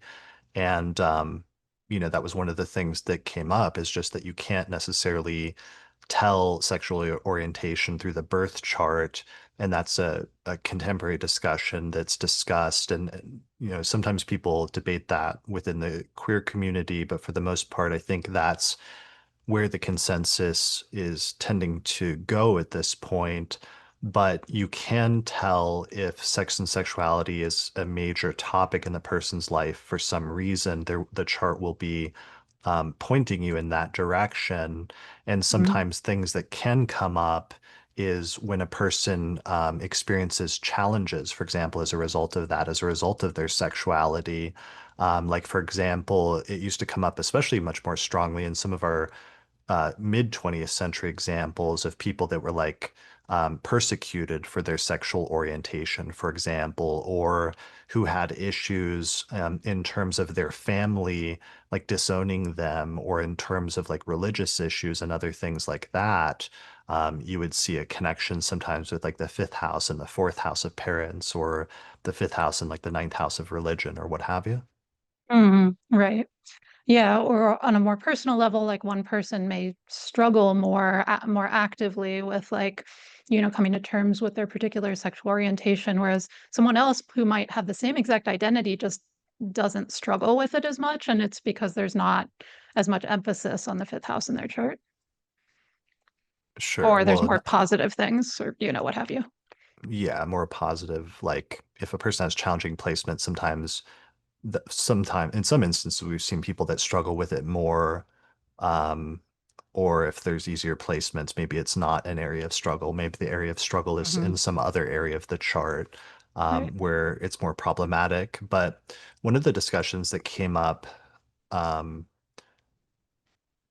earlier this year when we did the episode looking at with Ellie doing Venus retrogrades in Aries and history and the history of that particular retrograde every eight, which repeat every 8 years, coming up in the context of the LGBTQ movement and different adjacent movements, was sometimes the concept of like normative versus non-normative sexualities and like what the normative things are versus doing something that's outside of that. And one of the interesting things that came up with that is that it was relative, it was completely relative culturally.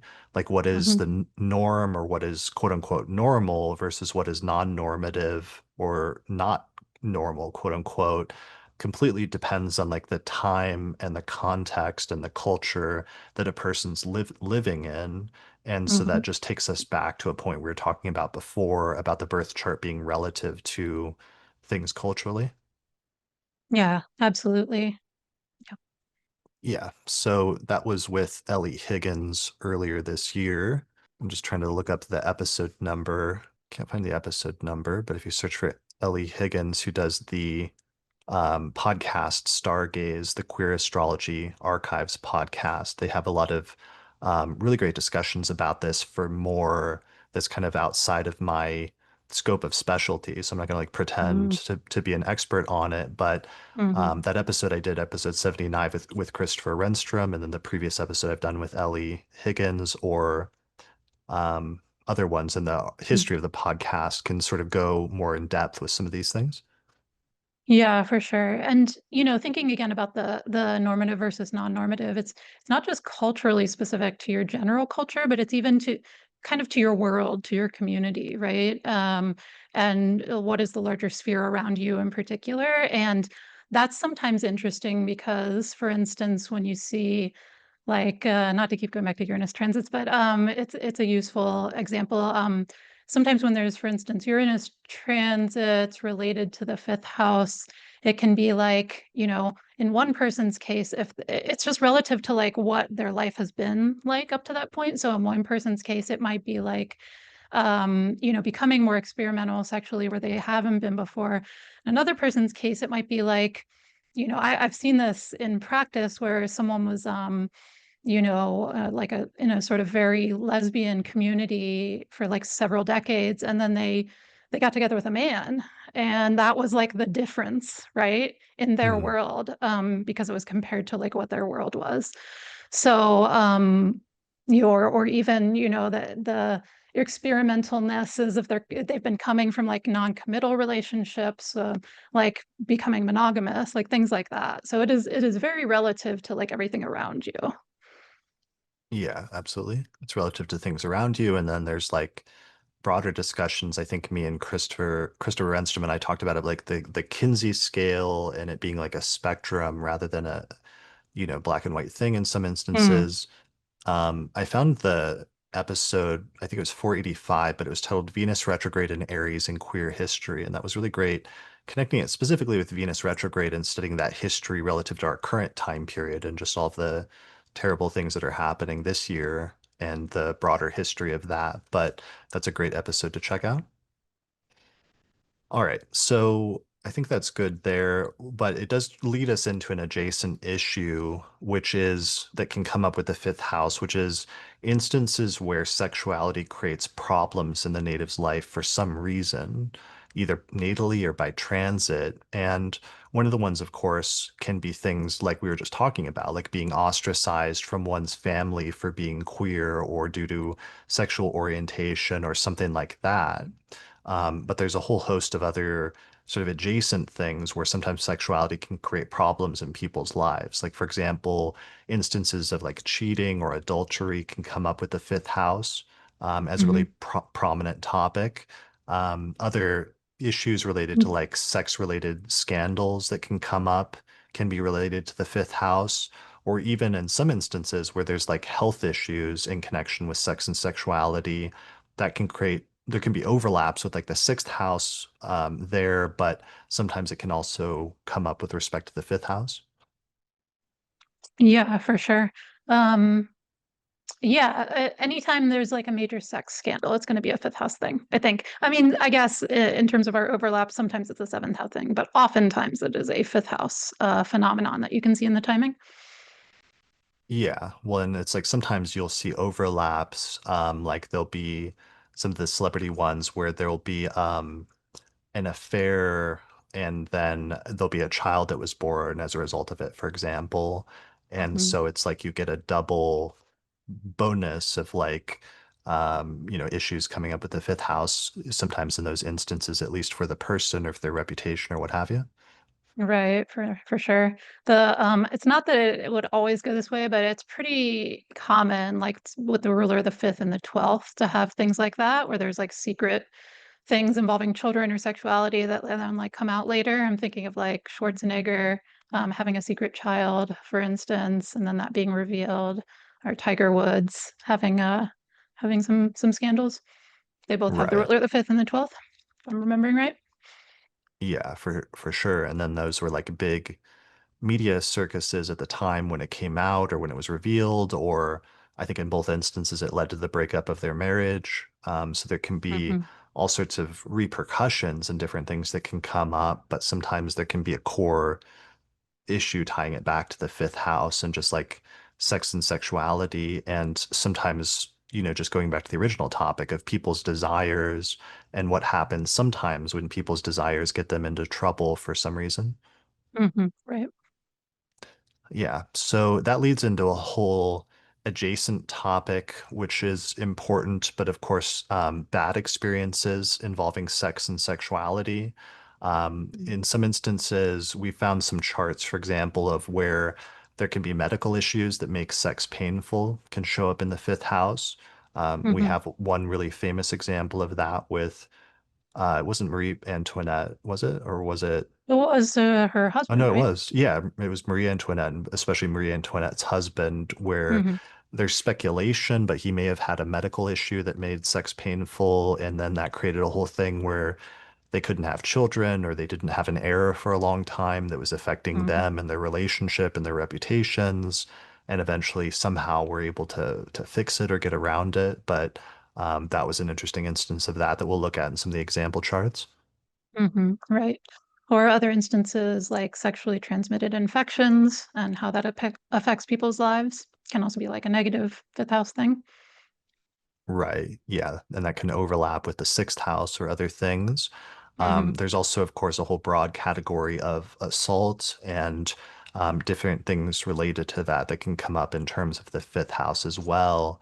And that's a whole huge category that's really tough as well, but that can have a huge impact on people's lives if it does come up. Right. Yeah.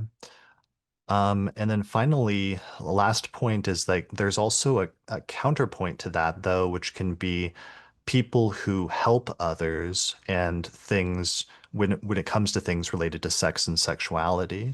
So we'll see a bunch of example charts of people that do a lot of work helping to promote like safe sex or helping people to do things with respect to fifth house topics about having children and things like that, for example. Right. Or sex therapists. I don't think we have a chart example for that one, but I'm sure that would show up in the fifth house. Yeah. We have people that like lecture on that topic. I think we have a couple of examples of that. So there's a whole category where there can be bad and challenging things that come up in this area, but then sometimes you'll see a counterpoint of other charts of people who try to help people in that area and like offset things in really important ways. Hmm. All right, so that is that major topic, sex and sexuality, and that kind of like immediately segues into another that we've already mentioned, but it sort of requires its own uh, umbrella category, which is the category of pleasure and enjoyment. So traditionally, it was said to be pleasure and delight for the fifth house, but the broader topic, as we've gone through all the example charts, is it really comes down to pleasure and enjoyment. And one of the ways that I've really narrowed this down after looking at like 100 example charts or more in this research project was the fifth house is sometimes that which you do for fun that makes life more enjoyable. And that's a really important, very broad category. And it's one that sometimes we don't think about very often, or we might not think is as important as like career or your home or your marriage or what have you. But it actually is a surprisingly important topic. And it's one that we find in the fifth house, which is those things that you do for fun that make your life worth living and make it enjoyable. Because it's not all, your life is not always just worth living due to traditional topics that you might think of, but it can sometimes be things that we otherwise might consider to be unimportant, which can be things like hobbies, for example, like having a hobby that you really love doing that makes you really enjoy life and that you look forward to like every day after you get done with work or what have you. Hmm. So there's this broader topic of like good times, of play, of amusement, hobbies, and recreation that comes up very prominently in the fifth house. Yeah. Anything you do for fun, anything you do for enjoyment or pure pleasure can show up in the fifth house. And like any of the other topics, for some people that will show up more prominently than others. For some people, that's a more important, thing at the forefront of their life than for other people. Some people just like take fun more seriously.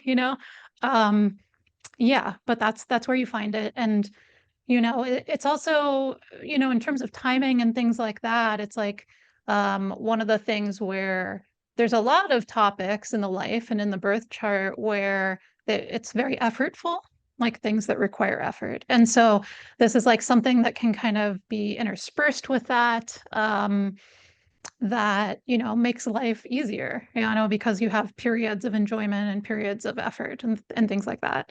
I remember, just more generally, remember this conversation I had when I was in grad school, um, where I forget what I was doing, but I just like had uncharacteristically had like a whole weekend of just like doing things for fun.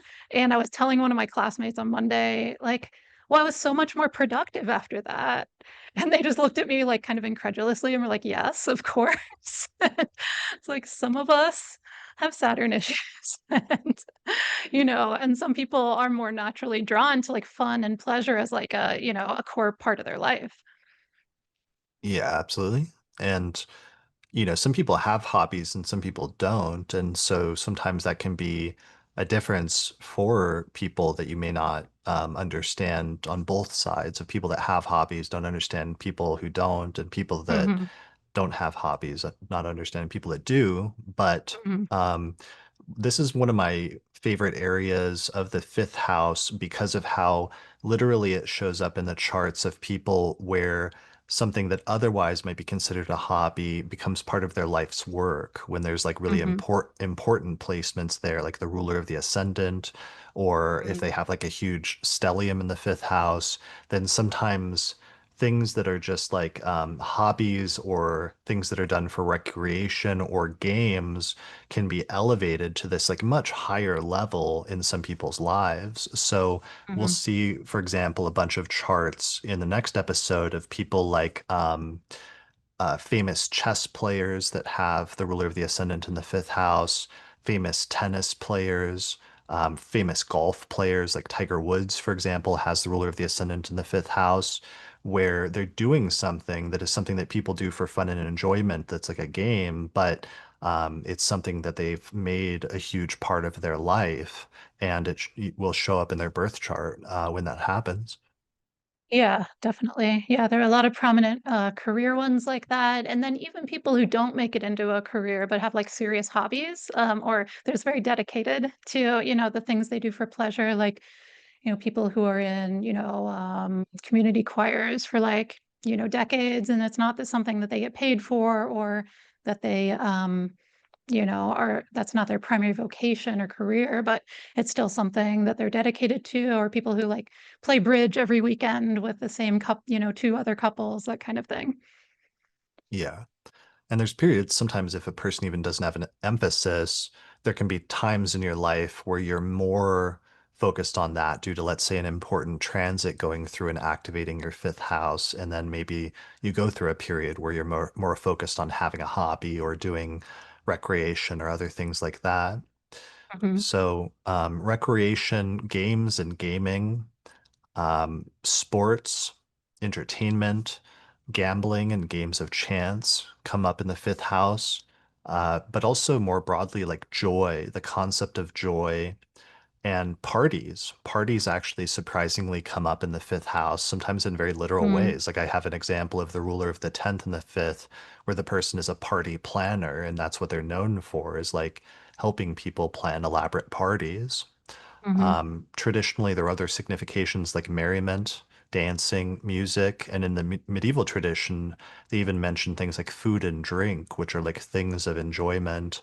Um, which is funny because I actually have some literal examples of that with like I think Camille Michelle Gray found for us of a competitive eating guy who had some important fifth house placements. So this can bring up those some adjacent concepts potentially of like indulgence, like what you indulge in, but also potentially in some downsides like self-indulgence or even overindulgence in some instances. Yeah, I've seen a fair number of charts in the past where there's some issue with the fifth house and people have to deal with addiction issues, where addiction issues can certainly show up in other ways too in the chart, of course. But yeah, sometimes it's like I've actually seen it with a focus on the fifth house, like they're their issue is how to moderate pleasure, how to moderate things that feel fun, but that they've gone overboard with at a certain point. Yeah, for sure. And that's tricky because sometimes, in a modern context, especially a lot of addictions are being reconceptualized as a form of illness Mm. and looking at it more in like a medical context. And sometimes you do see like the sixth or the 12th house come into play. But Mhm. yeah, the fifth house can be relevant as well if there's something that's off, that's like not working well or that the person's struggling with. Mhm. Right. So finally, the last part of this section is places of enjoyment. So a lot of the traditional texts will like mention all these different places of enjoyment, like taverns and things like that. And there's many different modern equivalents of places of enjoyment that one might go to have fun and enjoy themselves or experience pleasure and fun and joy.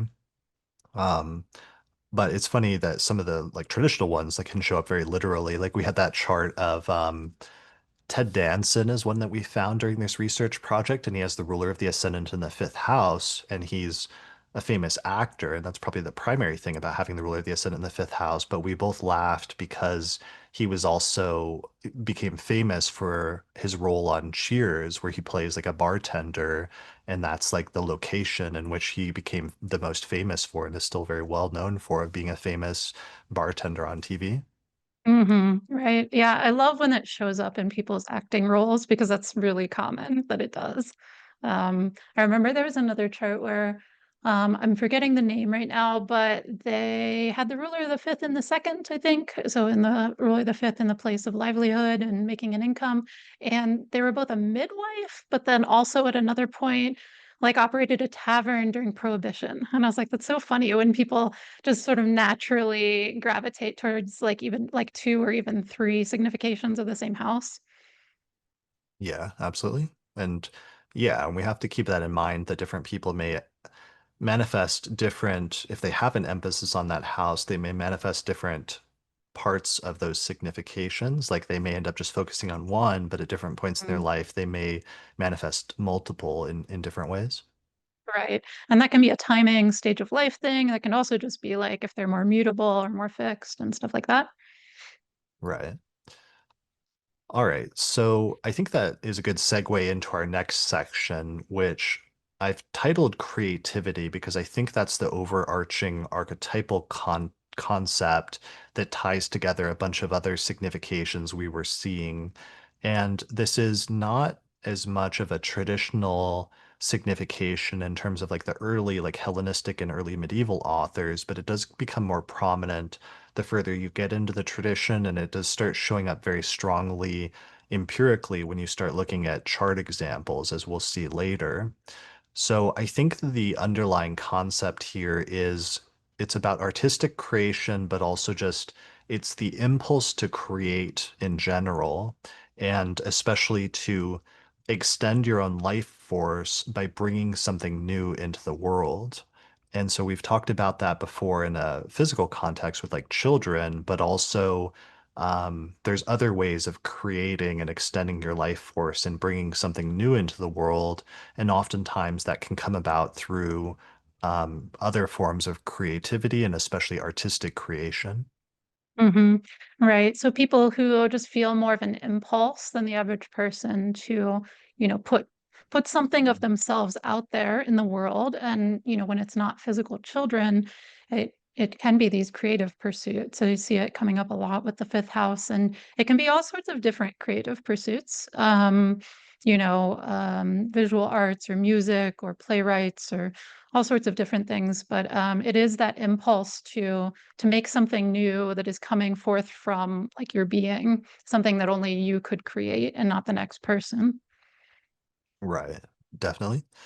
So, yeah, so this can extend to that which you create, the products of your creation, possibly even the desire to express oneself. William Lilly mentions plays, for example, and we'll see a lot of actors. And I think that's an extension of Venus as well as just the fifth house and children, because children have this, there's this childlike inclination to just want to play. And sometimes that can extend to things like pretending. And in a modern context or in an adult context, it's like you get actors and people that are essentially doing like a adult version of play by like pretending to be somebody else. Mm-hmm, mm-hmm. And even, like creating stories is also, a realm of play. It's, something you're doing that you're enjoying yourself, or when you're doing things like if you're there's like playwrights that have fifth house stuff, and it's like you are creating the means through which other people take enjoyment, by going to the plays, going to movies. Absolutely. Yeah, that's a great point. It's like you're creating something that other people enjoy and appreciate and brings fun and enjoyment into other people's lives. Mm-hmm. Yeah, that's a great core one. So, yeah, so producing a work of art and having create a creative outlet or one's whatever creative outlets a person has is something we're going to see. And a lot of this comes through with Venus, where a lot of those significations of Venus um, we're going to see in very concrete ways in different professions. And one of the things that I saw come up was it shows up not just in like the charts of musicians and singers, but especially people that are like performers with a capital P. It seemed to show up in prominently. Like one of my favorite examples and one of the most notable ones in contemporary times is Beyonce, who has Aries rising and Mars and Leo in the fifth house. And it's like, in a concrete sense, like she had children, and that was a really big deal when she had children and first announced that she was pregnant was a big like moment in pop culture. But more broadly, it's like there's something about Beyonce that is not just a musician or a singer, but she is a performer in the realist sense of the word as well. Yeah. Yeah. Sometimes it really does come up that way because it's just like the impulse to put yourself out there, I think, is kind of like what we've been talking about with your life force. And the people who are not performers, like writers, for instance, I've noticed some writers with like stelliums there are, an important placement there, the rulership is important, and they're like very prolific, and at least a lot of them are. And it's very interesting to think about that. I've found it interesting to think about that in terms of like why it was showing up in the fifth house is like they have this impulse to create and to, put creative output into the world. And it's not just only about the writing itself. Yeah, to the impulse to create. And so you'll get writers, we'll see singers, musicians, actors, but we'll also see other creative types, even directors. Like Steven Spielberg is one of our major directors that has the ruler of the Ascendant in the fifth house. And we watched a movie in preparation for this, The Fablemans, and it was just about him having this like drive and this urge to create things in that way. And like the creative aspect of directing seemed to be one of his main motivations. Definitely. And it was, it's very autobiographical. And one of the things we kept looking at each other when I came up during the movie was, when his father would be occasionally like, was not as excited about him doing that compared to his mom or supportive of it, was like, when are you going to stop focusing on this hobby of yours? Like hobbies, fifth house, because he has as an ascendant ruler in the fifth as well as both benefics. And I was like, no, he was drawn to make a career out of something that he just genuinely found enjoyment around. Yeah, totally. And it was like the implication was like, when are you going to get a real job, basically? Hmm. And then Hmm. that's interesting because then that comes up in some adjacent ones. Um, of where remember Valens says that Venus signifies laughter, and one of the funny ones we saw is like comedians who have major fifth house placements or emphasis, whose literal job is like to make people laugh. But it's interesting that some comedians kind of like get into that because they have that drive to do it and different motivations for doing it. But yeah, it's like doing something that normally maybe growing up people wouldn't consider to be like a job that you go to school and like learn how to do or something like that, like learning how to make people laugh or being tied in with that world. Right, right. Because it is supposed to be just like, oh, this is what you do for pleasure for an hour or two after work, and then you get back to your real life, you know. But for some people, based on their chart setup, their life force is supposed to be directed towards those things which are otherwise hobbies to other people. Yeah, and some people have that drive where it's like they couldn't not do that, where they have to like Mm. do that thing and they have to find a way to make it, and sometimes they do. So, yeah, so that really ties together a lot of those different things here, which is just like things that people do for fun and enjoyment and pleasure and creativity. And sometimes people are able to make that their life's work. Mhm. All right, so that's good for that topic. So moving on, we got two more. One of them I have a hard time. This is kind of like my miscellaneous section, but one of the things that comes up that's important to understand is the concept of good fortune, which is the name of this house in ancient astrology and Hellenistic astrology, and it means good fortune or good luck. So the concept of like having good luck or having good fortune in general is important because sometimes this house can just indicate fortunate outcomes and circumstances for the planets or the rulers of houses that are placed in the fifth house. Like if you have, let's say, the ruler of the seventh house and the fifth house, maybe you have good fortune or good luck finding a relationship or something like that.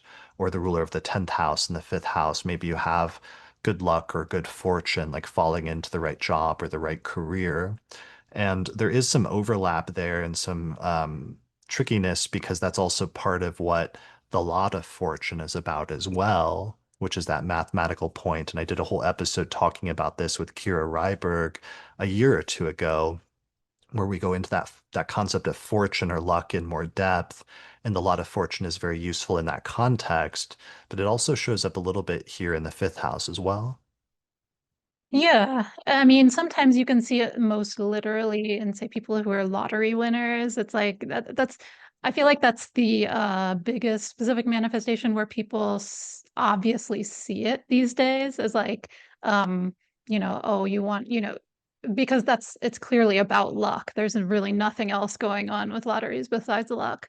And so, yeah, you'll see fifth house placements, like usually positive ones with lottery winners. But yeah, like you were saying, you can have good luck or good fortune with many other topics, depending on what's tied in with your particular fifth house. And yeah, some people have better luck with some topics and worse luck with others, and that just tends to tie in with the good and bad houses.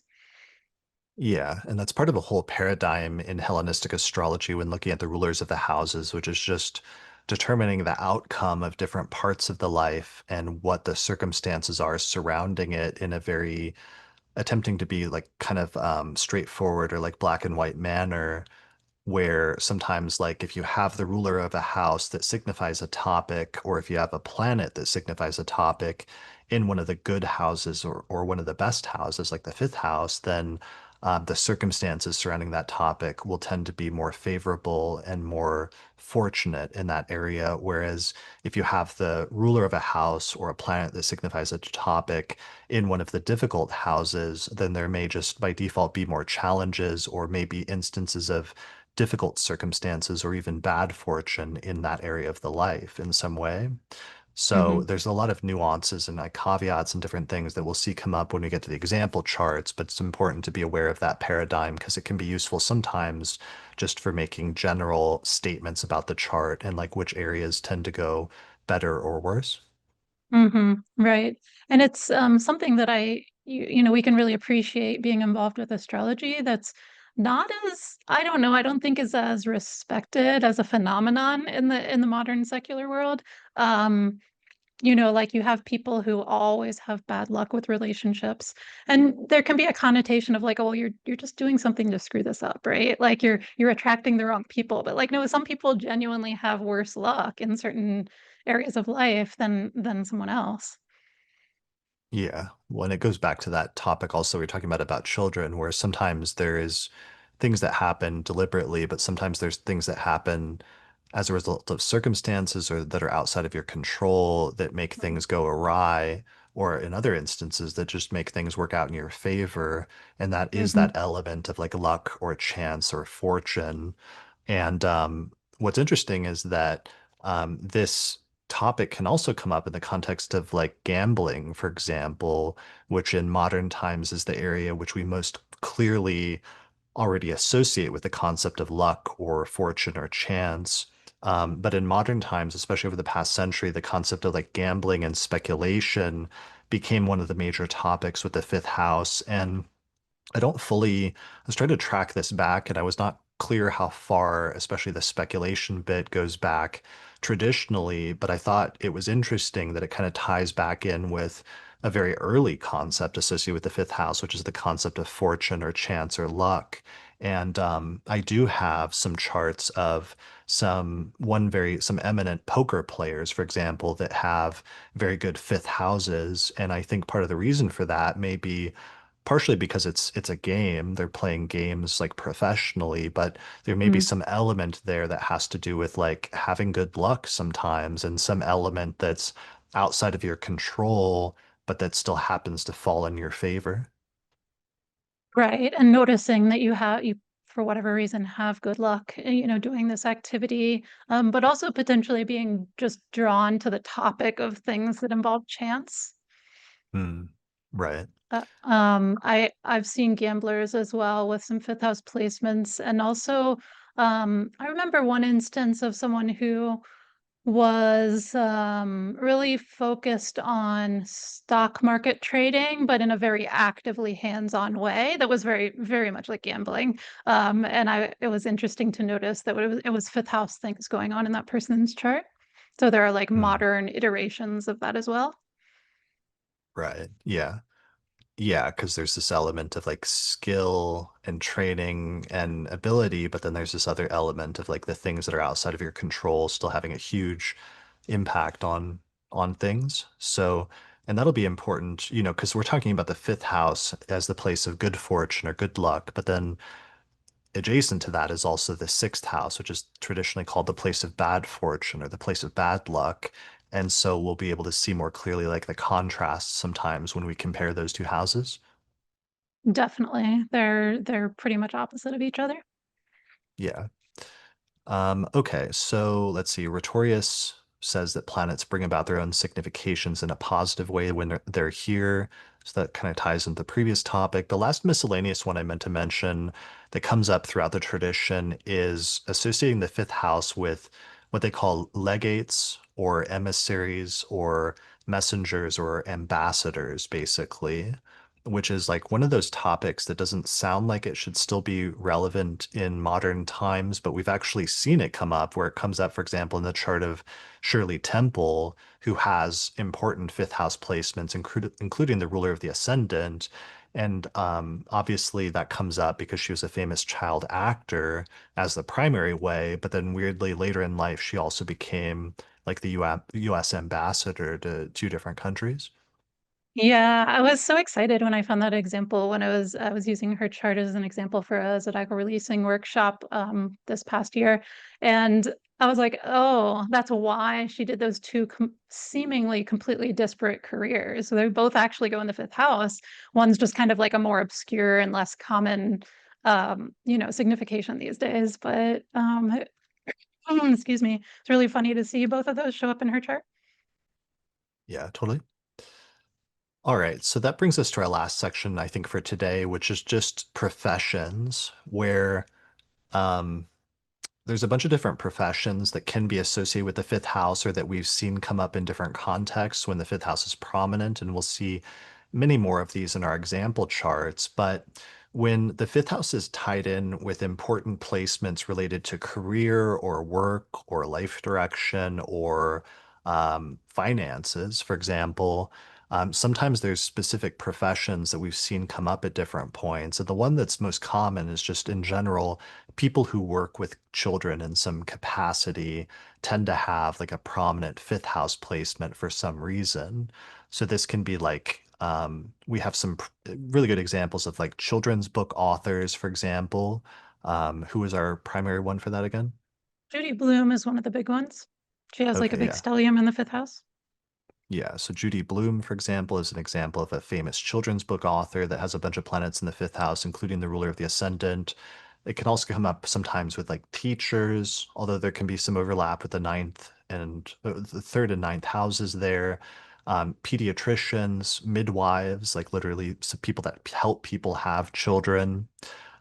So anything involving children as a profession or work or career can really show up prominently with the fifth house.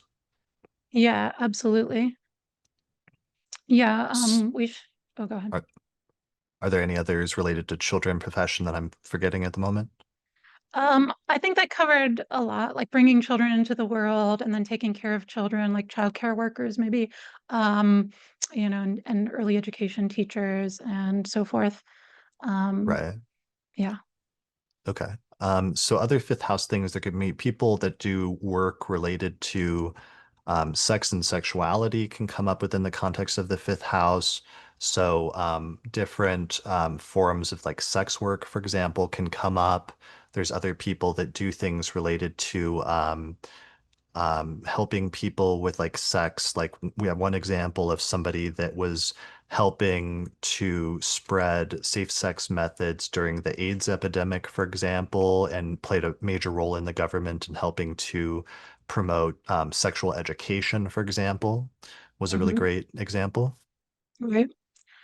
Yeah. So anything involving sexuality in any respect, if they have a focus on that with their career, generally there's usually a connection between either the fifth and the tenth of career or the fifth and the second of livelihood.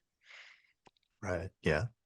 And then finally, creatives, as we've talked about, but also entertainers, like seem to be like a core thing that comes up when there's career things tied in with the fifth house. So those who entertain others and bring fun and joy into the world in some way tend to have prominent fifth house placements, and we'll see a bunch of those in the next episode. Basically, the entire world of entertainment and movie making and music making. There's just lots of fifth house going on there. Yeah. So this isn't a comprehensive list, but it's just to give you some ideas of when you start tying in like career significations to the fifth house, like some of the things, literal things that can come up. So I think that's it though, in talking about the significations and giving this broad overview of some of the broad archetypal and traditional and concrete significations that can come up in this house. Yeah.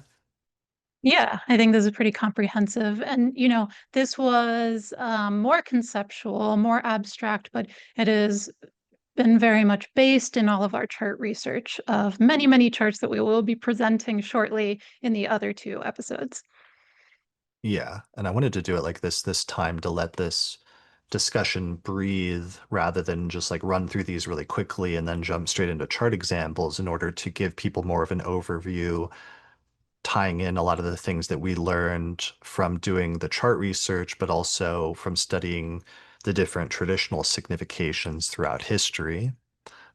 So for further reading, there's three books that I've mentioned in this series. So there's my book, Chris Brennan, Hellenistic Astrology, The Study of Fate and Fortune, where I go into the early significations of the houses and a lot of the different basic concepts that we've mentioned here and how that system came about and tied together and what some of the earliest authors say about the different houses.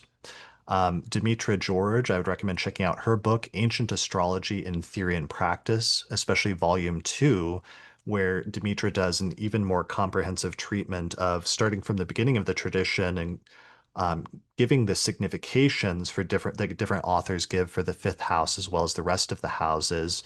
And she does that for the entire like 2,000 year history of astrologers using the 12 houses in general so that you can see the growth and development and how the significations changed in some ways over time. And she also does a good job summarizing things. So I definitely recommend checking that book out. And then finally, I also drew on some of the translations of Levant Laszlo from the Horai Project at horaiproject.com, especially for his translation of Rhetorius on the significations of the houses. And he's done a whole section translating that text and other texts on the earliest Hellenistic significations of the houses. So I'd recommend checking that out as well. Mhm. Cool. All right. Well, I think that's it for this episode. So to conclude things, This was our conceptual discussion of the significations of the fifth house. And then in the next episode, we're going to look at the ruler of the ascendant when it's in the fifth house and use those examples to show what happens sometimes when the fifth house takes on a major part of the person's life focus. And when the native's life is directed more towards the fifth house compared to other people, what that actually looks like in a concrete sense. And we've mentioned some of those charts in passing during the course of this discussion, but in the next episode, we're going to get into like a lot more. We have so many charts. And I'm really excited to get into those because I'm really oriented towards, uh, going from the concrete, to the abstract. And so we definitely have many concrete examples to ground this in. And, it's really when the ascendant ruler is placed in the fifth or there's a fifth house stellium, either or, that you can really see the significations of the fifth house come most fully to the forefront. Absolutely. So we will do the ruler of the ascendant next. And then the episode after that, part three, we're going to do the ruler of the fifth house when it's in each of the other 12 houses, because that's when you start seeing a lot of overlap when there's connections between different houses and it bridges different parts of the chart and brings them together in really unique and interesting ways so that the topic of, for example, children can be imported into other areas of the life, whether it's career or whether it's friends or travel or what have you. Right. Or even the legal system or, finances or basically any of them. Yeah, definitely. All right. Well, I think that's it then for this episode. Thanks so much for joining me, Lisa. I really appreciate it. I'm glad you could join me for this because we were doing a lot of this research together last year, and then I had to take a break, and then a lot of life stuff came up. But yeah, I'm glad to have you back and be collaborating with you on this again. Yeah, I'm glad to be here to do this again. It's been I've yes, I was very much diverted by many parent things for a while, and it's nice to have at least this little window before anything else comes up to focus on this again. Yeah, cool. All right. Well, I think that's it then for this episode. So thanks everyone for watching or listening to this episode of the Astrology Podcast, and we'll see you again next time. See you next time. If you're a fan of the podcast and you'd like to find a way to help support my research, then consider becoming a patron through my page on patreon.com. In exchange, you'll get access to subscriber benefits such as early access to new episodes, the ability to attend live recordings, the monthly electional astrology podcast, an exclusive podcast series called the Secret Astrology Podcast that's only available to patrons, or you can even get your name listed in the credits. For more information, go to patreon.com/astrologypodcast. Special thanks to patrons on my producers tier, including patrons Christy Moe, Ariana Amour, Mandy Ray, Angelique Nambo, Issa Sabah, Jeannie Marie Kaplan, Melissa Delano, Sunny Bazbaz, Kwatsi Alabarahu, Annie Newman, Ginger Sadlier, Berlin West, and Nikki Crawford. People often ask me if I'm available for consultations, but unfortunately I'm not right now because the podcast takes up so much of my time.